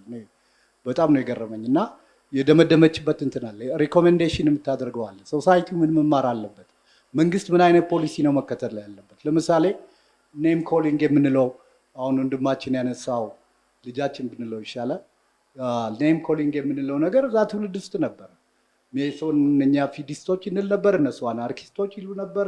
ይሄ ኔም ኮሊንግ የምንለው ምንድነው? ፍረጃ የምንለው ነገር አሁንም ባሉ የፖለቲካል ፓርቲዎች እየተንጸባረቀ ነው። ፍረጃ ሳይሆን በጠረጴዛ ዙሪያ መነጋገር ጠቃሚ እንደሆነ ከዛ ፍረጃ ወደ ማጋደል ሊያደርስ እንደሚችል አንደኛው የተወሰደ ትምህርት። እንደነዚህ አይነት ነገሮችን አሁን እኛ ሼልፍ ላይ አቧራ የነካቸው ጥናቶች ተነስተው ወደ ህብረተሰቡ የሚወርዱበትና አሁን ይሄን ለምሳሌ አንደርስታንዲንግ እንትን እንዳለ ምንድነው ክፍተት እንዳለ ያሳያል። የጀነሬሽን ክፍተት እንዳለ ማለት ነው። ያን ትውልድ በትክክል ለመረዳት አንዳንድ ሰው የተነሳው ያ ትውልድ ነው ይሄን ሁሉ ጣጣ ያመጣብን ይላል። ምንድነው እኛም በተገቢው መንገድ የጻፍናቸው ነገሮች ለህብረተሰቡ ስህተታችንንም የሚናገረውን ነገር ልናስተላልፍ አልቻልንም ማለት ነው። እዛ ላይ ትንሽ ጋፕ አለ። ዩኒቨርሲቲ የተጻፉት ነገሮች ወደ እንትን አልወረዱም ማለት ነው። እና አሁን ወንድሜ የሚለው ነገር እናንተ እንዲህ ነበር እንትላላችሁ እና ብዙ ሰዎች ተነስተው እኔ በጣም ይገርመኛል። ይሄን ነገር ሁሉ ያመጣብን ያ ትውልድ ነው። ያን ትውልድ እንደ የሆነ ነገር የሚመለከቱት አለ። ያንን ትውልድ ያ ትውልድ ግን በብዙ ጸሐፊዎች በውጭም ሆነ በሀገር ውስጥ ጸሐፊዎች እንደ ክሬም ኦፍ ሶሳይቲ ወይንም የሶሳይቲው ክሬም ነበር ጠፋ ተብሎ ለምሳሌ በፕሮፌሰር ባህሩ አገላለጽ የመጀመሪያው ኢትዮጵያ እንዳጋጣሚ የሆነ ልጆቿን አሳድጋ ምንድነው ሳታሳድግም ብዙ ሳትጠቀምባቸው እንደ ሾተ ላይ ትበላለች ይችላል። ኢን ዘ ሴንስ በመጀመሪያው የታሪካችን በ20ኛው ክፍለ ዘመን መጀመሪያ ኢንላይትነርስ የምንላቸው ወይንም የአብሮት ሰዎች የምንላቸው በሚኒሊክና በቀዳማዊ ኃይለሥላሴ ጊዜ የተፈጠሩትን ራሳቸው ቀዳማዊ ኃይለሥላሴን በሏቸው። ከዛ በኋላ ያሉትን ደግሞ ሁለተኛውን ትውልድ እነ ግራዚያኒ ማሳከር የምንለው በአዲስ አበባ ውስጥ የነበረው በላው። ሶስተኛውን የበላው ደግሞ ይሄንን የሜሶንንና የሀፓን የበላው ይሄ ምንድን ነው የምንለው ያ በዛ ዘመን የተፈጠረ የኛ እንትን ታሪክ ነው እና ይሄ በጣም ከፍተኛ ጉዳት አድርሷል። ትውልድ ኖሌጁን ወይም እውቀቱን ለሚቀጥለው ትውልድ ሳያስተላልፍ ጋፕ ተፈጥሯል እና አገርም በዚህ አይነት ብልሽት ውስጥ የገባችበት ምክንያት እነዛ ሰዎች በኖሌጃቸው ተጠቅመው ስህተትን ሰርተው አስተምረው ለማለፍ ስላልቻሉ የዚህ አይነት ሁሉ ድብልቅልቅ ያለ አይነት ሁኔታ ውስጥ የተፈጠረ ነው እና ይሄ የተፈጠረው በታሪክ ሂደት ነው እንጂ እንደው አንዱን ትውልድ ተጠያቂ ማድረግ ያ ትውልድ በራሱ ኮንትሪቢዩት ያደረገው ነገር ብዙ አለ፣ ያጠፋውም ነገር አለ። ያ ነው መጻፍ ያለበት የሚመስለኝ። ብዙ አበዛው መሰለኝ። ቢኒ በጣም ከልብ አመሰግናለሁ በመምጣትህም በማዋቂም ብዙ ስለኔ መጽሐፍ ብዙ ቅስቀሳ ያደርግ የነበረ ነው ላይ በድረገጾች በሶሻል ሚዲያ ላይ ከልብ አመሰግናለሁ። ስለ እማሆይ ፋንቱን የጠየቀኝ መሰለኝ። እኔ ከዛ በኋላ አላቅም እማሆይ ፋንቱ ምን እንደደረሱ፣ ግን ባለፈው ሳምንት ነው 2 ሳምንት የሆነ ዩቲዩብ ላይ እሱ ተተርኮ ነበር እና እሳቸው ማለፋቸውን የሰማሁት እማሆይ ፋንቱ። ከእሳቸው በኋላ ሌላ ሰው እንደቀጠለም እዛ ላይ ተጽፎ አይቻለሁ። እማሆይ ፋንቱ በጣም የማደንቃቸው በጣም ማከብራቸው ሐኪም ናቸው። ለእኔ ዶክተር ናቸው። የሚኖሩት የነበረው ጨርቆስ ቤተክርስቲያን ውስጥ የሬሳ ቤት ውስጥ ነበር የሚኖሩት። እኔ ወፍ በሽታ ይዞኝ ነበረ፣ ቢጫ የሚያደርግ አይንንና እሳቸው ጋር ሌላ ሐኪም ቤት ሄጄ ልድን አልቻልኩም። እሳቸው ጋር ሄጄ ነው የዳንኩት እና ነገሩን ያነሳሳኝ በሌላ ምክንያት ሆስፒታል ተኝቼ ጀርመን ሀገር ውስጥ ሌላ አንድ ፈረንጅ ቢጫ ሆኖ ሰውነቱን አይቼ ነው ለመጻፍ የሞከርኩት የሰውየውን አስተሳሰብ እና የእማሆይ ፋንቱን ውለታ ላለመርሳት ነው። እንደ እማሆይ ፋንቱ አይነቶች እኛ ሰፈር ብዙ አሉ። አብረውኝ ያደጉት የሚያውቁት እንዴሳ እንግዲህ በዘመናችን አንድ ድሬሰር ነበሩ መሰለኝ የአንበሳ አውቶቡስ። ግን እሳቸው ጋር ተወቅተን ታክመን ሄዳን ነው። አሁን እሳቸው ፕሮፌሰር ናቸው ብል ወደኋላ ሙንዴሳን ያውቋቸዋል ብዙዎቹ። ከበደ የሚባልም ሌላ ሰው ነበረ እና በዛ ዘመን እንደዚህ አይነት ሰዎች ነበሩ በየሰፈሩ ሕክምና የሚሰጡ ለድሃው ህብረተሰብ ማለት ነው። ሀብታሙ ምናልባት ሆስፒታል ሄዶ ምናምን ሊያሳክም ይችላል። ግን እኛ በየሰፈራችን ተወቅተን ወይም አንድ መድኃኒት ወስደን ያደግ ነው እና እማሆይ ፋንቱ እኔ በጣም የምወደው ታሪክ ነው። ለራሴ ደስ የሚለኝ ዘመኔን የማስታውስበት ያለውን ሁኔታ የማስታውስበት ነው። ስለሳቸው እንግዲህ ምናልባት ወደፊት ሰፊ የሆነ ጥናት ተደርጎ ይጻፍ ይሆናል። የእሳቸውን መድኃኒቶች ብናውቃቸውና ለትውልድ ቢተላለፉ እንዴት ጥሩ ነበር። ግን ያው እኔ ውጭ ሀገር ነበርኩ የኖርኩት። ከዛ በኋላ ብዙም አልተከታተልኳቸው። ቤልጂክ ከ17 ጽሁፎችን 16ቱ 12ቱ ጥልቅ ሐዘን መከራ ነው የሚበዛባቸው። ቤልጂክ አይስቅም፣ አይጫወትም። የሚያውቁኝ ያውቁኛል። ጨዋታ የምወድ ሰው ነኝ። በጣም ጨዋታ የምወድ ሰው ነኝ። ግን በጣም ያለፍኩበት ህይወት ቀላል አይደለም። አንተ እንደምታስበውም አይደለም። የተስተካከለም ህይወት አይደለም። ውጣ ውረድ የነበረበት ህይወት ነው።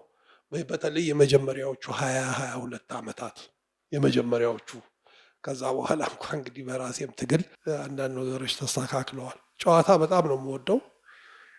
ጽሁፌና እኔ አንድ አይነት ላንሆን እንችላለን በአንዳንድ ቦታ ላይ እና ቀልድ ምናምን በጣም የማውቅ ሰው ነኝ። እውነት የወታደር ልጅ ነህ አይደል? አዎ። እንዴት ያባውን የአባ የነበሩ ወታደሮች ነበሩ እኮ ራሳቸው ወታደሮቹ የአፓ የሆኑ የአየር ወለድ አባላት ጠቅላላ ወደ ኢሃሰ የገቡበት ትግል እኮ ነው ይሄ። የወታደር ልጅ መሆን አይደለም። በእኛ ዘመን ለህብረተሰብ መታገል ቅድሚያ የሚሰጠው ነው።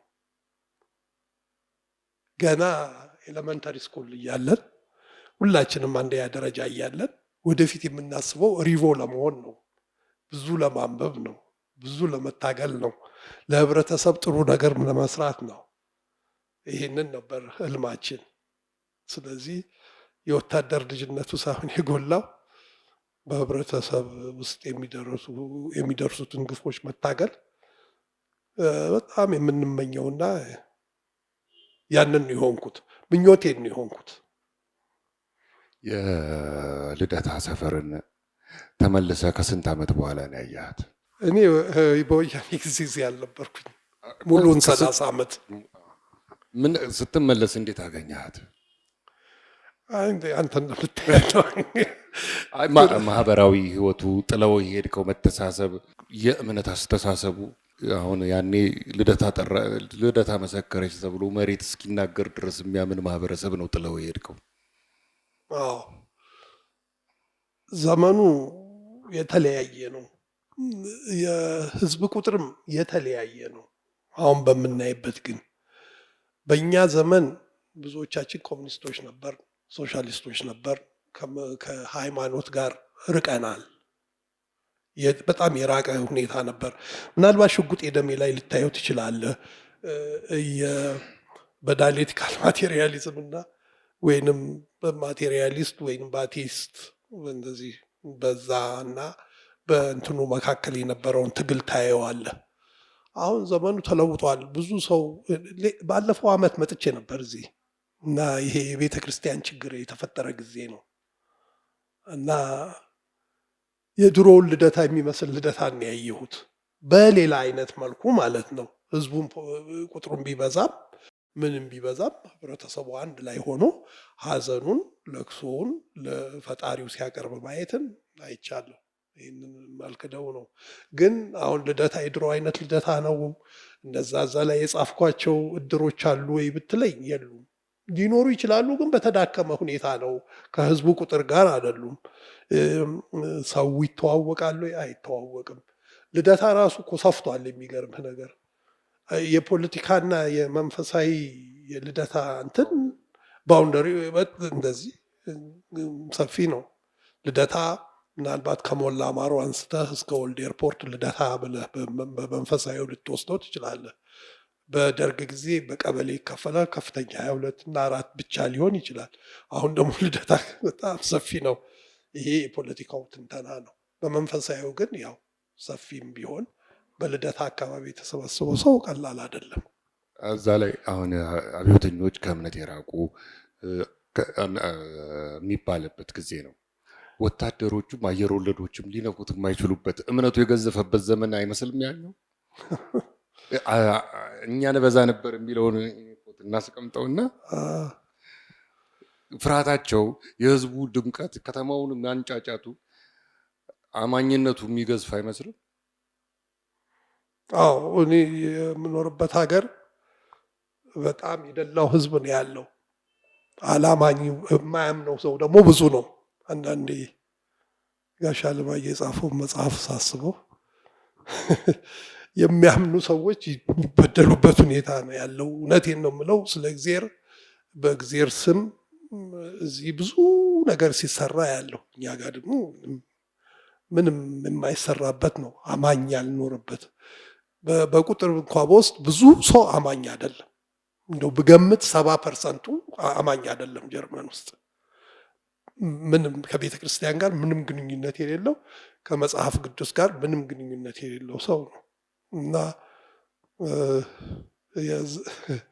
እዚህ ሀገር በጣም መንፈሳዊ ነገር አለ። አንድ ጊዜ አንድ ጀርመናዊ ከኔ ጋር መጥቶ ነበር እዚህ እና ምን አልኩት፣ ተመልከተው እኛ ሀገር ህግ የለም፣ መንገዱ ላይ ሁሉ ሲነዳ ታያለህ አልኩት። ቀስ ብሎ አየኝና እኔ ሀገሬን አጥላልቼ ልነግረው ነው የነሱ ሀገር ህግ ስላለ በትክክል ነው የሚነዱት ልል እሱ ቀስ ብሎ አየኝና ስማ እኛ እኮ ባለጌዎች ስለሆንን ነው በህግ የታሰር ነው። እዚህ ህዝብ ያለው ግን ጨዋ ስለሆነ ነው ካለ ህግ የሚኖረው አለኝ። በሌላ ነው ያየው እሱ ማለት ነው። አንዳንድ ጊዜ እንደዚህ አይነት ነገር ይፈጠራል። አየህ ይህ ሀገር ካለ ህግም ካለ ምንም የሚኖረው በእምነቱ ይመስለኛል። አመሰግናለሁ። እኔ ቤልጂካሊን የማውቀው በአለማየሁ ገላጋይ አማካኝነት ነው። በአለማየሁ በኩል አውቄ እሱ ምንም እንዳይል ማድረግ ግፍ ይሆናል።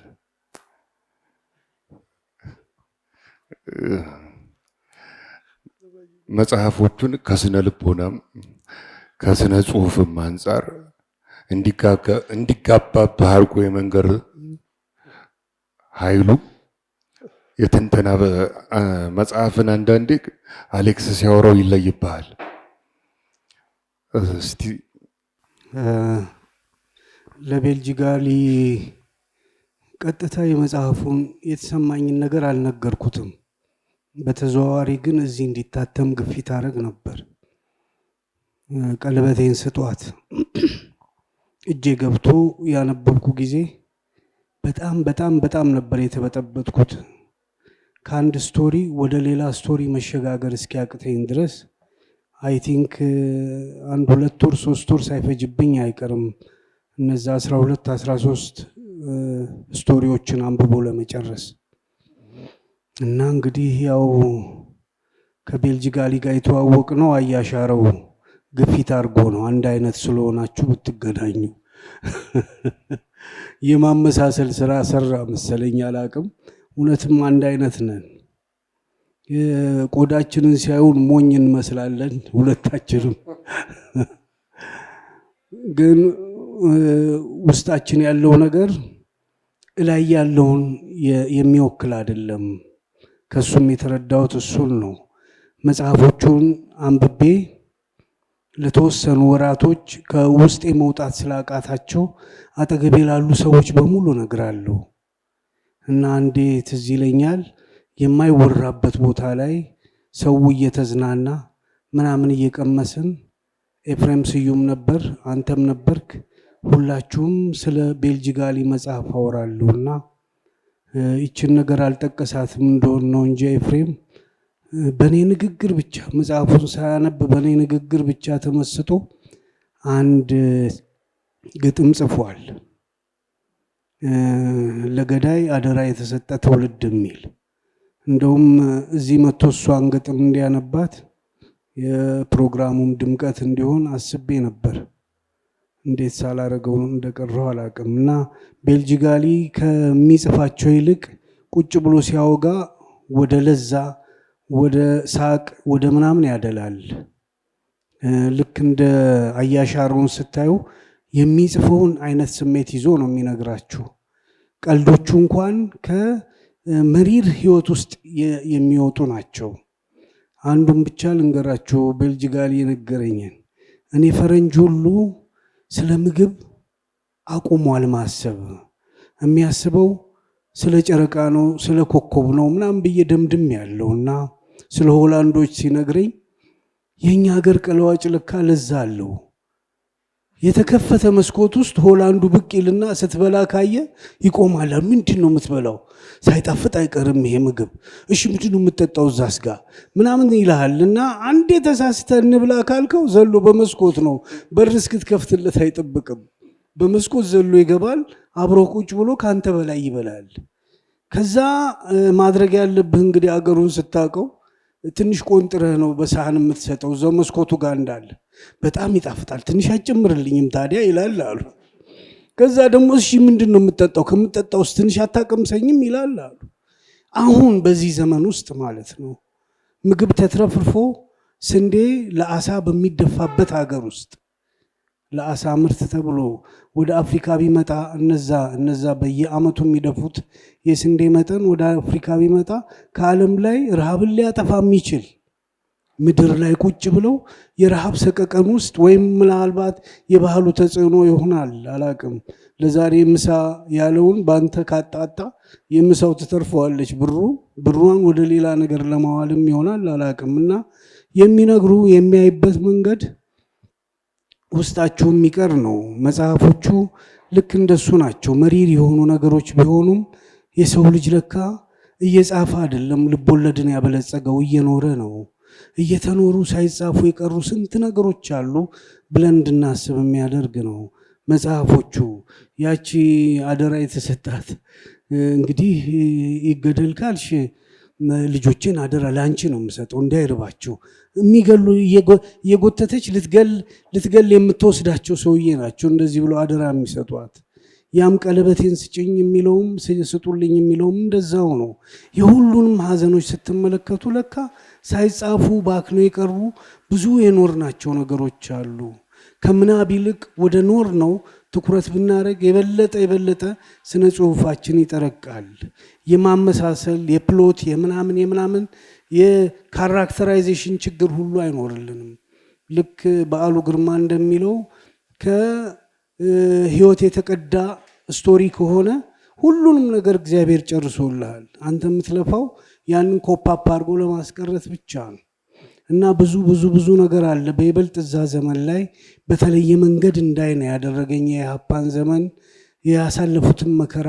አሁን እዚች ላይ ሆነን ሴፍ ፕሌስ ሊያችን ሴፍ የሆነች ቦታ ላይ ቁጭ ብለን እነሱን መተቸት እንችል ይሆን የሚል ጥያቄ ድጋሚ ያነሳሁት በቤልጅጋሊ መጽሐፍ ነው። ከዚህ በፊት አያሻረው አንዲት ስቶሪ ነገረኝ። እኔ ቤት ቁጭ ብሎ ምንድን ነው የነገረኝ? አልዛይመር የያዘው የኢህአፓ አባል አለ ውጭ። አልዛይመርን እናውቀዋለን። ማኘክ አትችልም፣ ጠፍቷል። ከማኘክ ምን እንደሆነ ማለት ማኘክ የሚባለው ነገር አፍ ውስጥ ቢከቱትም አታኝክም፣ አትውጥም። መርሳቱ የዛን ያህል ይሄዳል፣ ጥልቀት አለው።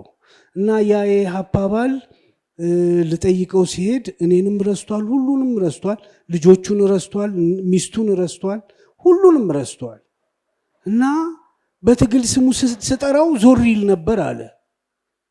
ያንን አልዛይመር አልፎ አይደል ምን ውስጥ ቢገባ ነው ያ የትግል ስሜት ምናቸው ውስጥ ቢቀበር ነው እስከዛ አልዛይመርን ተሸጋግሮ ውስጣቸው የቀረው የሚል ጥያቄ ያለና መወቀስ ይገባ ይሆን? መወቃቀስስ አስፈላጊ ነው? አሁን እኛ ወቃሽ እዚህ ጋር ቁጭ ብለን እነሱን የምንወቅስበት አፉሳለን። 10 ይሳሳት የተሳሳተ ነገር ቢኖርስ አይደል? ያንን ከስቴት ኦፍ ማይንድ እነሱ ካሉበት ሁኔታና አግባብ አንጻር ሲታይ ለመውቀስ ምን በቃም ሆኖ አይታየኝም። የቤልጅጋሊንም መጽሐፍ ሳነብ ያ ነው የተሰማኝ። ያው ሁሉ መከራ የሞቱት ቢናገሩስ ኖሮ ደግሞ የተረፉት አይደሉም ማለት የሞቱት።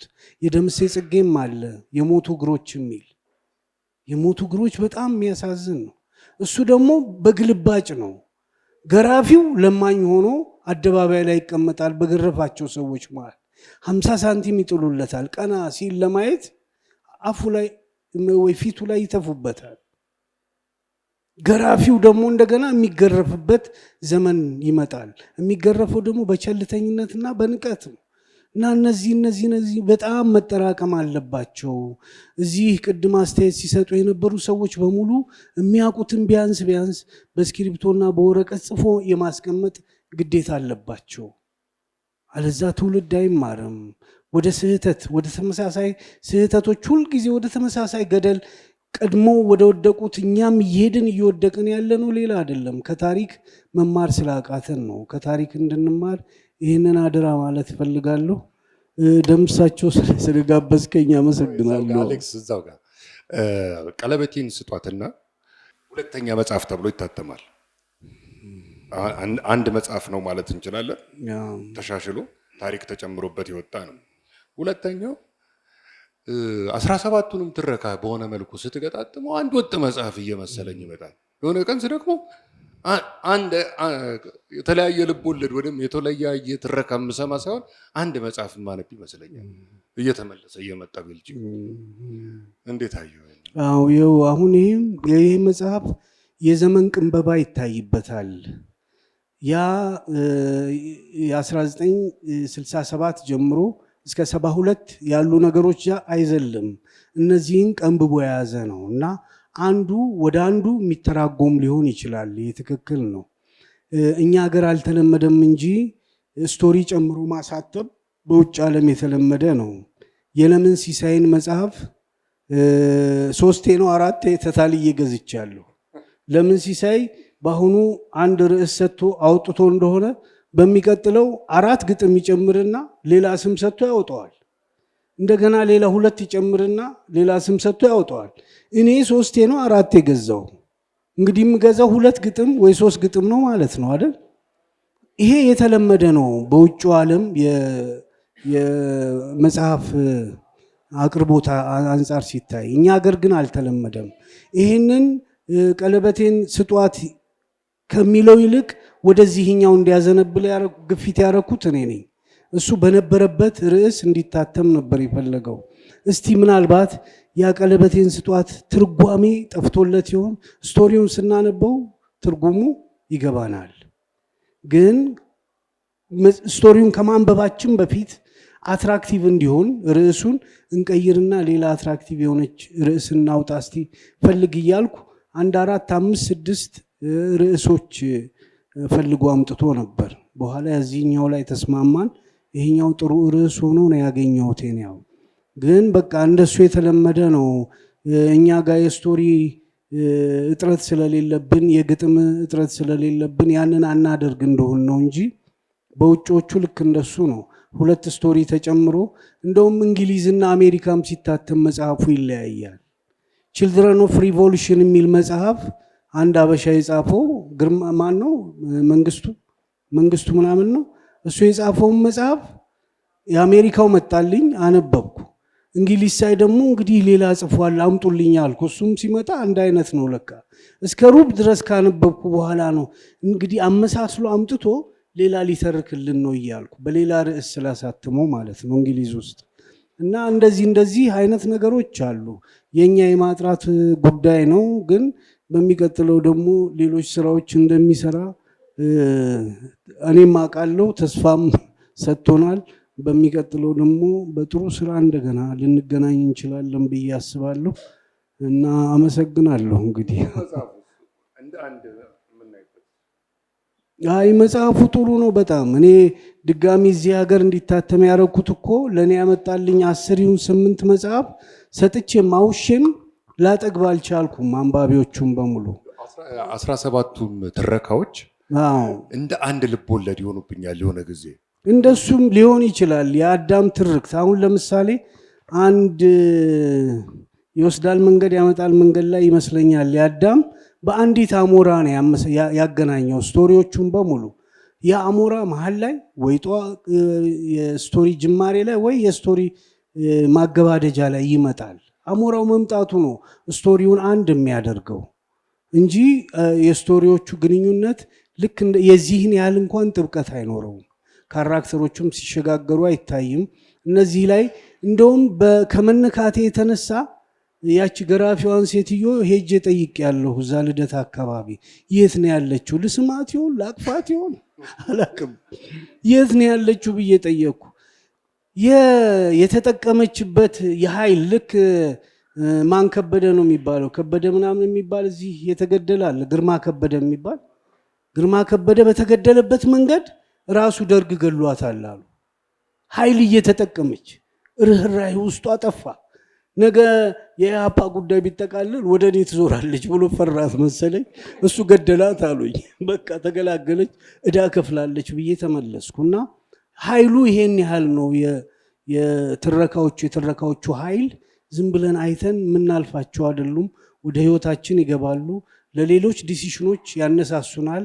ሌላስ ምን አለ የሚል ጥያቄ ያስነሳብናል። እነዛ ሁሉ ወጣቶች የሞቱት አለፉ አይደል? የተሰዉት ነው የሚባለው መሰለኝ።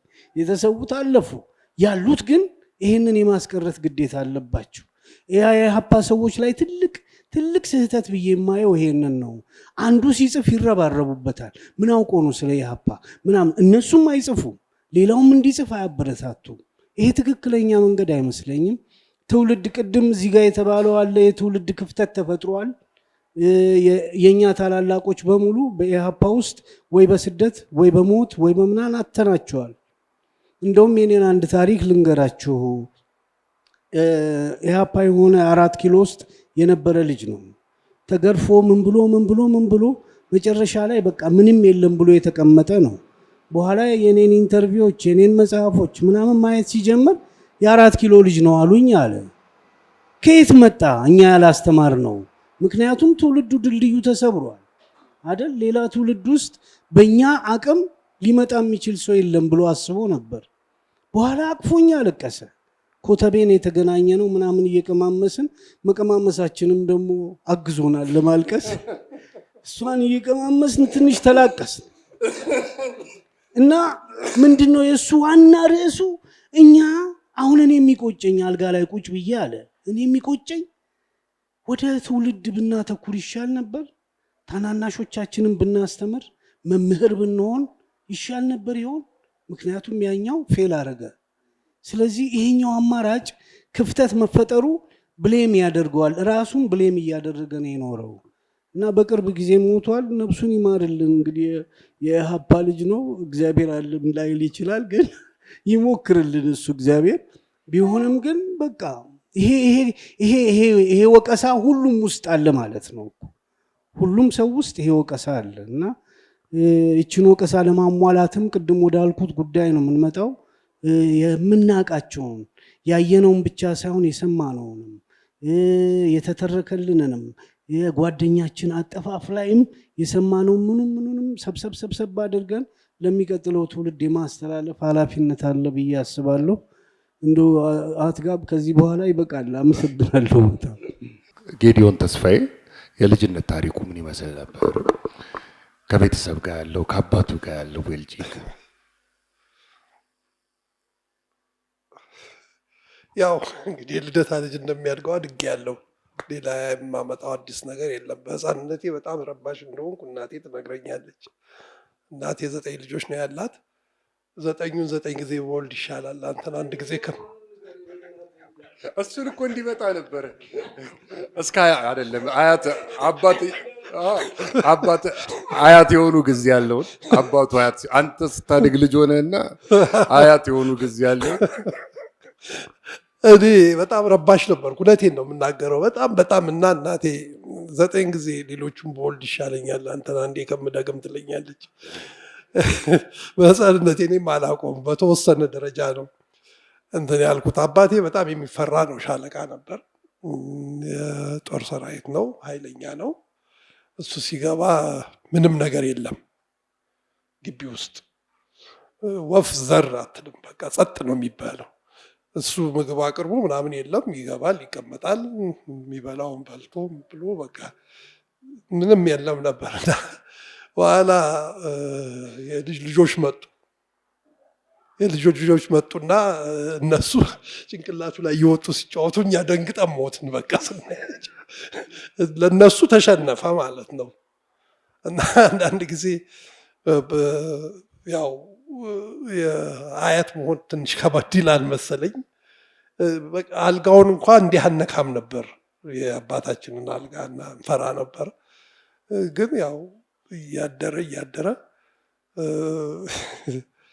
እየተደፈረ መጣ ማለት ነው። እንግዲህ ሌላ ሆስፒታሉን ሄደው ጀርመንን እናት አይተው የእናቴ እንደምትጠይቀኝ እናቴን ጀርመን ሀገር ወስደናት ነበር እና ከተማውን እየዞርን እናሳያታለን። አሁን ይሄ እንደው የሚጠየቅ ነው። ስናሳያት አይገባትም ምንም ነገር። አባቴ እኮ አርፏል ቆይቷል ከሞተ በኋላ። አታይም እንዴ ምንድን ነው ምናምን ስላት ፎቁን ምናምን እያየች አይ እሳቸው አይቶ ቢያስረዱኝ ነበር እንጂ የሚገባኝ አለች።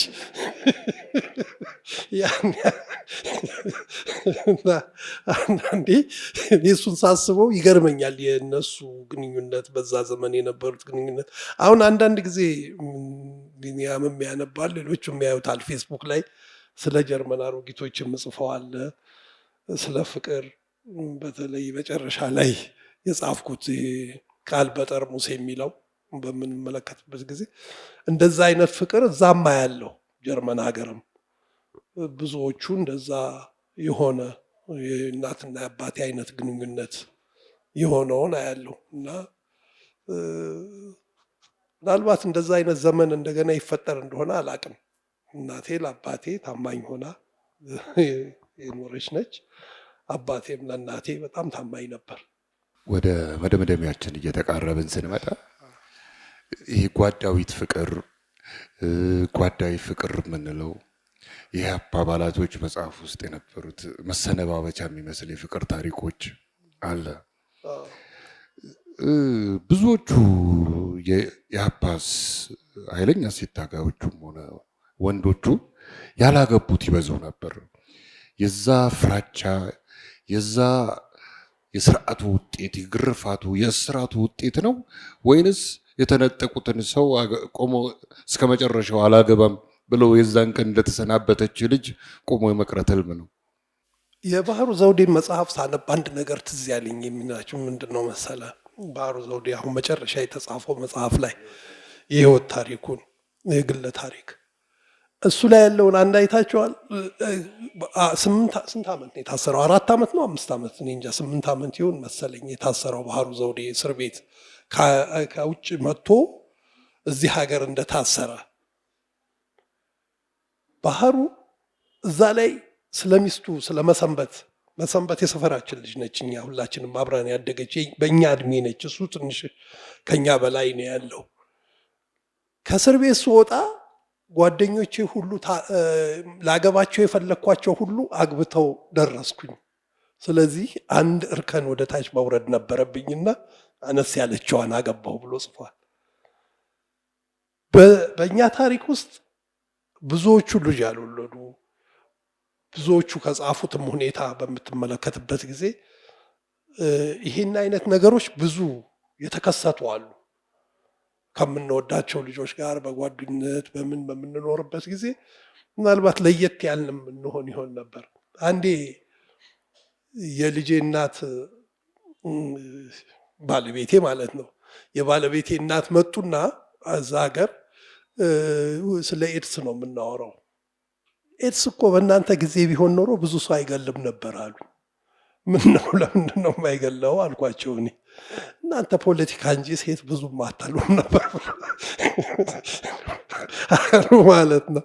እኛ አንዳንዶቻችን ዘመን አልፎብናል። እውነቴን ነው የምልህ። በተለይ ሴቶች ዘመን አልፎባቸዋል። በጣም ብዙዎቹ ሴቶች ሳያገቡ አልፏቸዋል። ያ የፍርሃት ውጤት ነው፣ የፖለቲካው ስርዓት ውጤት ነው። እዚህም ላይ የሚጠቅሰው የለም። መሀላቸውን ብቻ ነው ከሱ ውጭ አላገባም ብትል ተመልሶ የሚመጣውም ስታይ እንደዛ ነው። የትዳር ህይወት ትንሽ ነች መሰለኝ። ትዳር ለመመስረት የሚደረገው ወይም በትክክለኛው ጊዜ ማግባት ለወንዶቹ ላያልፍ ይችላል፣ ለሴቶቹ የሚያልፍበት ሁኔታ ይኖራል። በትግል ህይወት ውስጥ የኖርነውን ነው የሚያሳስበው እና የአሲምባ ፍቅር ላይ የነበረውን ጽሁፍ በሚመለከት ወደ 30 ሴት ነው ተቃውሞ የጻፈው አይተው እንደሆነ በመጽሐፉ ላይ በትግል ሜዳ ላይ ፍቅር ነበረ ብሎ ስለጻፈ ብቻ ነው። እንግዲህ እሱ የራሱን ነው የጻፈው አብርሃም። ግን ሴቶቹ ይሄ ትክክል አይደለም፣ ኮማንደሯ የጋንታ ኃላፊዋ ይሄን ነገር ልትሰራው አትችልም፣ ህግ ልጥስ አትችልም ብለው ሌሎች ተቃውሞዎች መጥተዋል። የዛን ጊዜ በነበረው ሁኔታ የምናልፋቸው ነገሮች ነበሩ። ብንወድም የምንደብቀው እኛነታችን ጎርመስነታችንን ደብቀን ለሀገር መስራትን አስቀድመን የሄድንበት ሁኔታ ነው ያለው። ያቺ ትንሿ ጊዜ ያለፈቻቸው ብዙዎች ናቸው።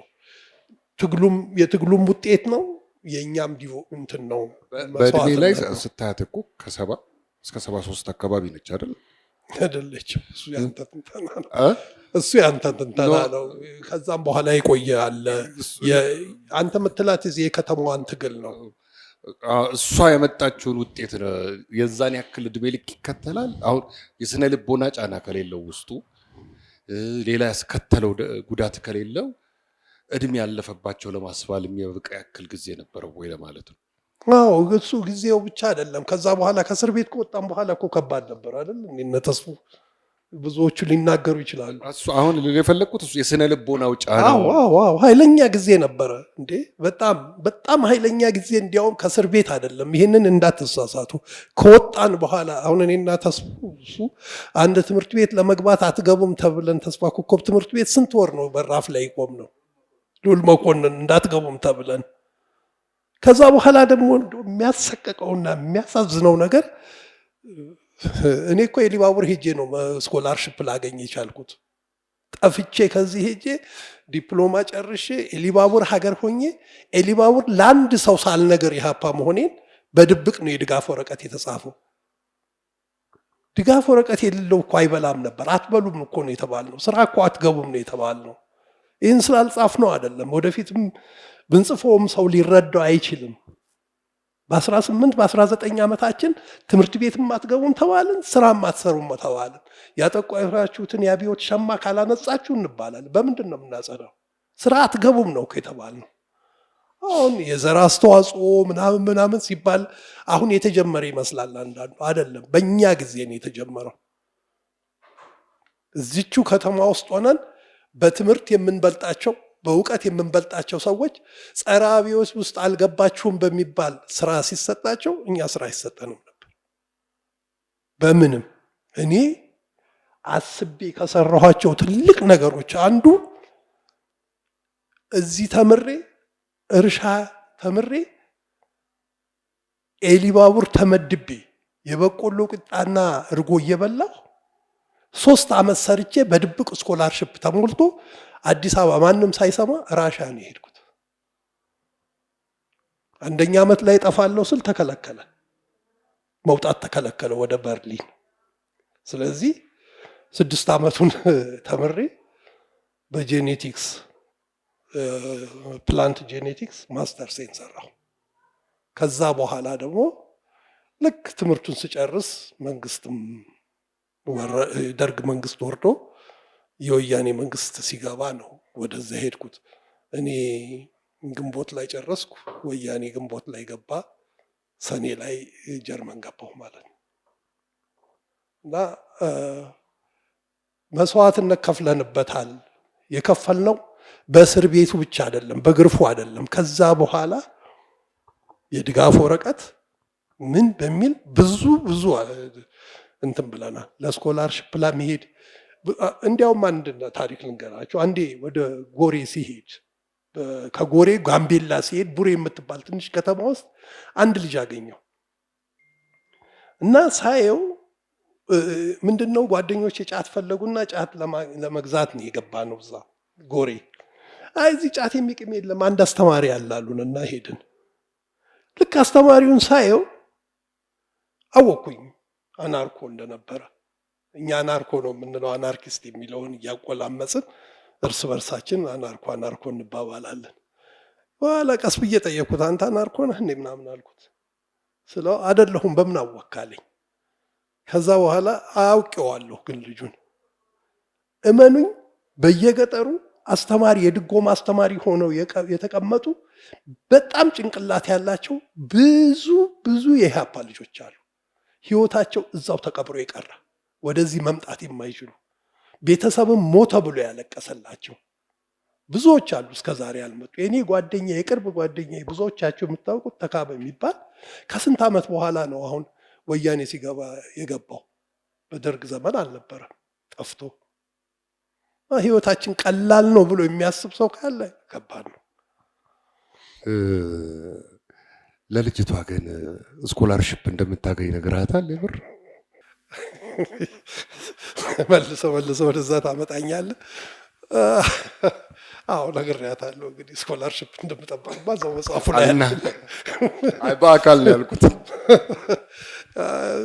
በአካል አዎ ነግሬያለሁ። አመሰግናለሁ። አንድ ሳባ ጣሶ የምትባል ልጅ ነበረች። የተለየ አባቷም ከስልሳዎቹ ጋር የተገደሉ ልጅ አለች። የእሷን ታሪክ አይ ቲንክ ወደፊት እንደምጽፍ ትንሽ የሰማው መሰለኝ እና በጣም የተደፈነ ነው። እቺ ልጅ አይ ቲንክ ከእናንተ ጋር እስር ቤት ነበረች እና እኔ መጽሐፍ ላይ የጎደለ ነገር አለ ብዬ ነው የማስበው። ምክንያቱም ብዙ አልተሟላም። እቺ ልጅ አሁን አይ ቲንክ አባቷን አታለች፣ በግፍ ነው የተገደሉት። እቺም ልጅ በግፍ ነው የተገደለችው። እና እንደዚህ በተለይ ሴቶቹ ትልቅ አርአያ ያላቸው ልጆች ናቸው። እነኚህን ልጆች ብታስታውስ፣ ምናልባት ወደፊት በምጽፍበት ጊዜ ብታስብ፣ ሙሉ ብታረገው አለ አይደል? እሱ ነው ትንሽ አይሆፕ የሚቀጥለው ላይ እነኚህ ነገሮችን ብዳስስ።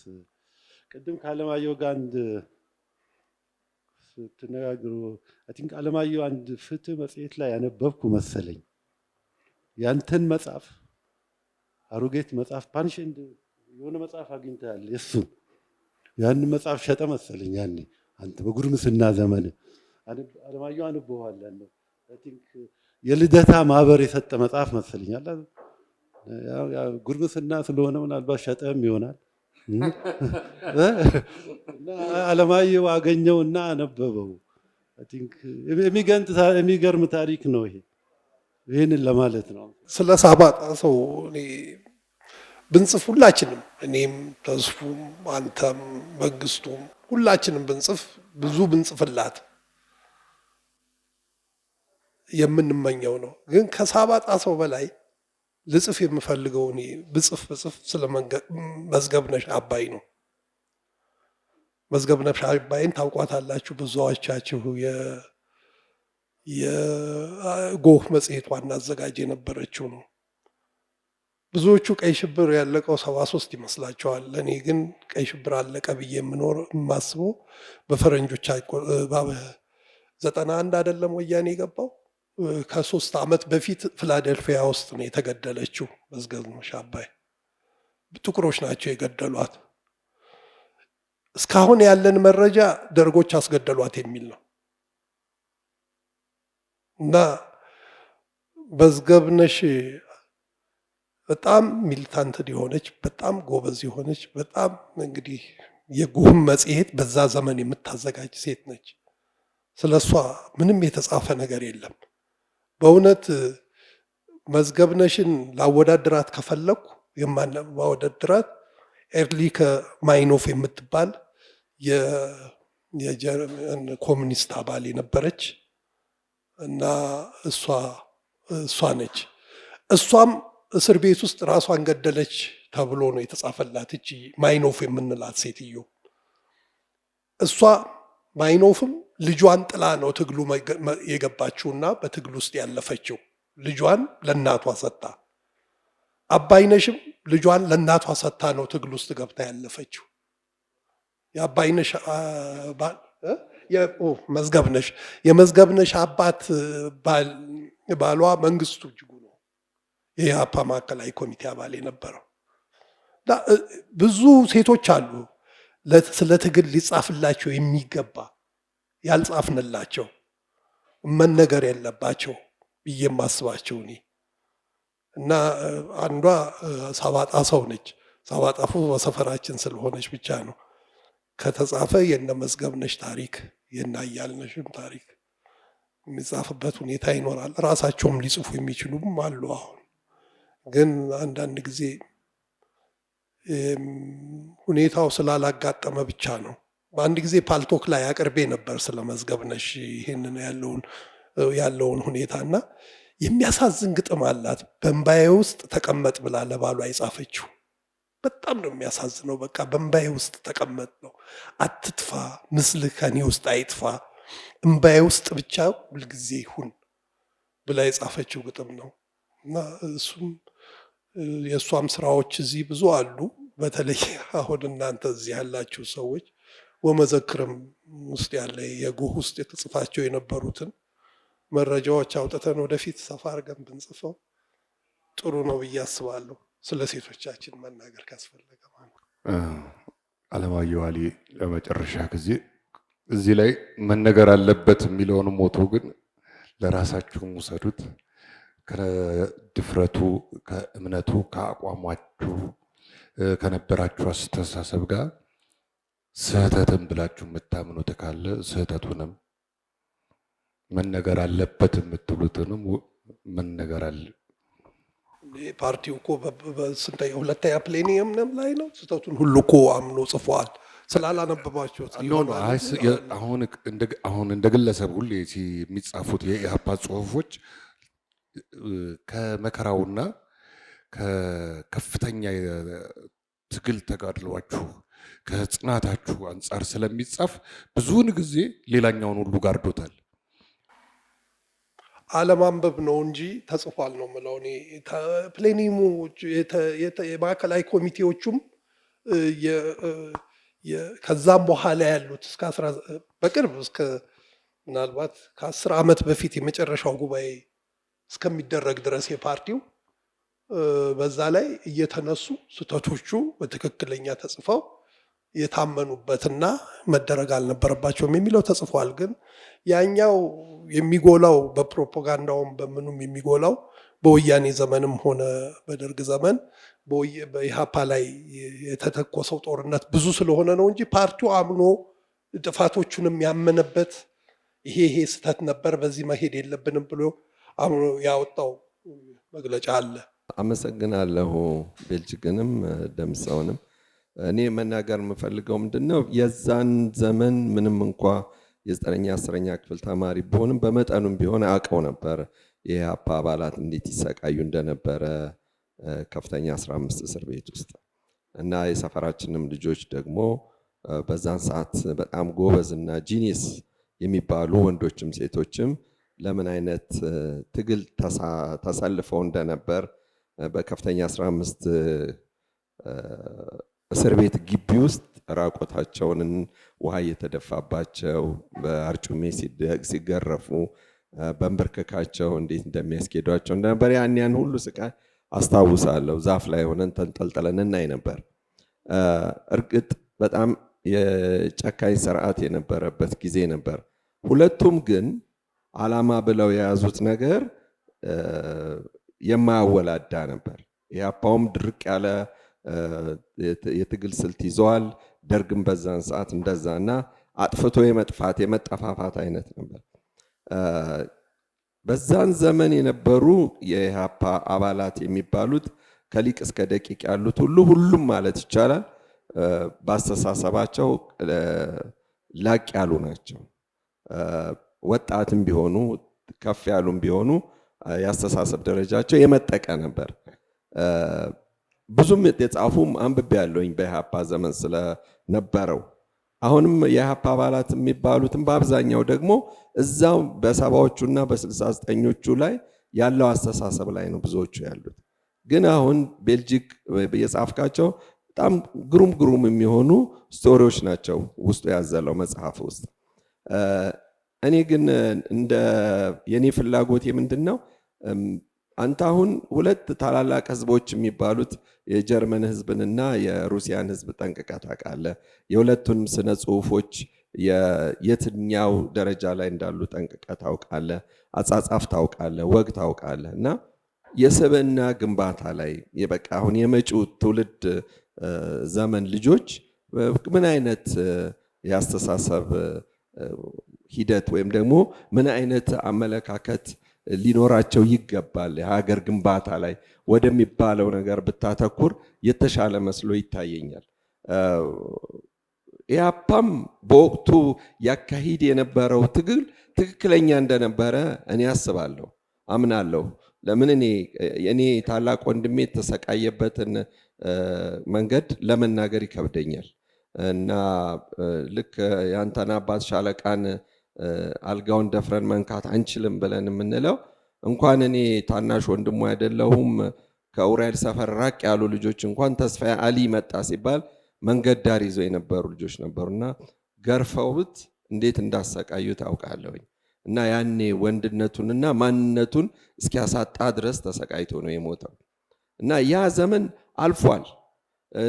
ለትውልድ የሚተላለፉ ነገሮች ይኖራሉ ግን ወቀሳም ሳይኖር ምስጋናም ወይም ደግሞ ውዳሴም ወይም ደግሞ መረገምም ሳይኖር እስቲ ስለወደፊቱ ደግሞ የተሻለ ህይወት ሊኖረን የሚችለውን ነገር ምንም ቢሆን ኦፕቲሚስት መሆኑ ይሻላልና እዛ ላይ ደግሞ ይበልጥም እንደገና ብጽፋቸው አሁን የጀመርካቸው ፌስቡክ ላይ ያሉትን ጽሁፎችን ወደ ኋላ መለስ ብዬ ብዙ አንብቤ ያለሁ ሰሞኑን እና ደስ ብሎኛል። በዛ መንገድ ብትቀጥል ደስ ይለኛል። አዎ እንግዲህ የምቀጥለው በዛ መንገድ እንደሚሆን ነው እንትን የምለው። በተለይ ከአሁን በኋላ ያው በሁለቱ ሀገር ነው የኖርኩት ብዙውን ዘመኔን፣ ሶቪየት ህብረትና በጊዜው ሶቪየት ህብረት ስለሚባል እና በጀርመን ነው። ከዛ ምን መማር አለብን፣ ምን ማወቅ አለብን፣ ወይም እንዴት ነው ሰው የሚኖረውን የሚለውን ለማሳወቅ ሞክራለሁ። አንዳንድ ጊዜ ብዙ ነገር መነገር ያለበት እንዳለም ይገባኛል። የኛ ህብረተሰብ ከጠቀመ ድረስ ከመጽሐፍ ወደኋላ አልቆጠብም ብዬ ነው። በሁለት ሳምንት አንድ የሚካሄደው የዋልያ የመጽሐፍት ላይ የሚደረገው ውይይት በእንባና ኩነኔ አማካኝነት ከቢልጂ ጋሊ ወይም ጌዲዮን ተስፋዬ ጋር የነበረን ቆይታ በዚህ መልኩ ተጠናቋል። ከሁለት ሳምንት በኋላ በአዲስ አበባ ከሌላ መጽሐፍ ጋር እንገናኛለን። መልካም ጊዜ።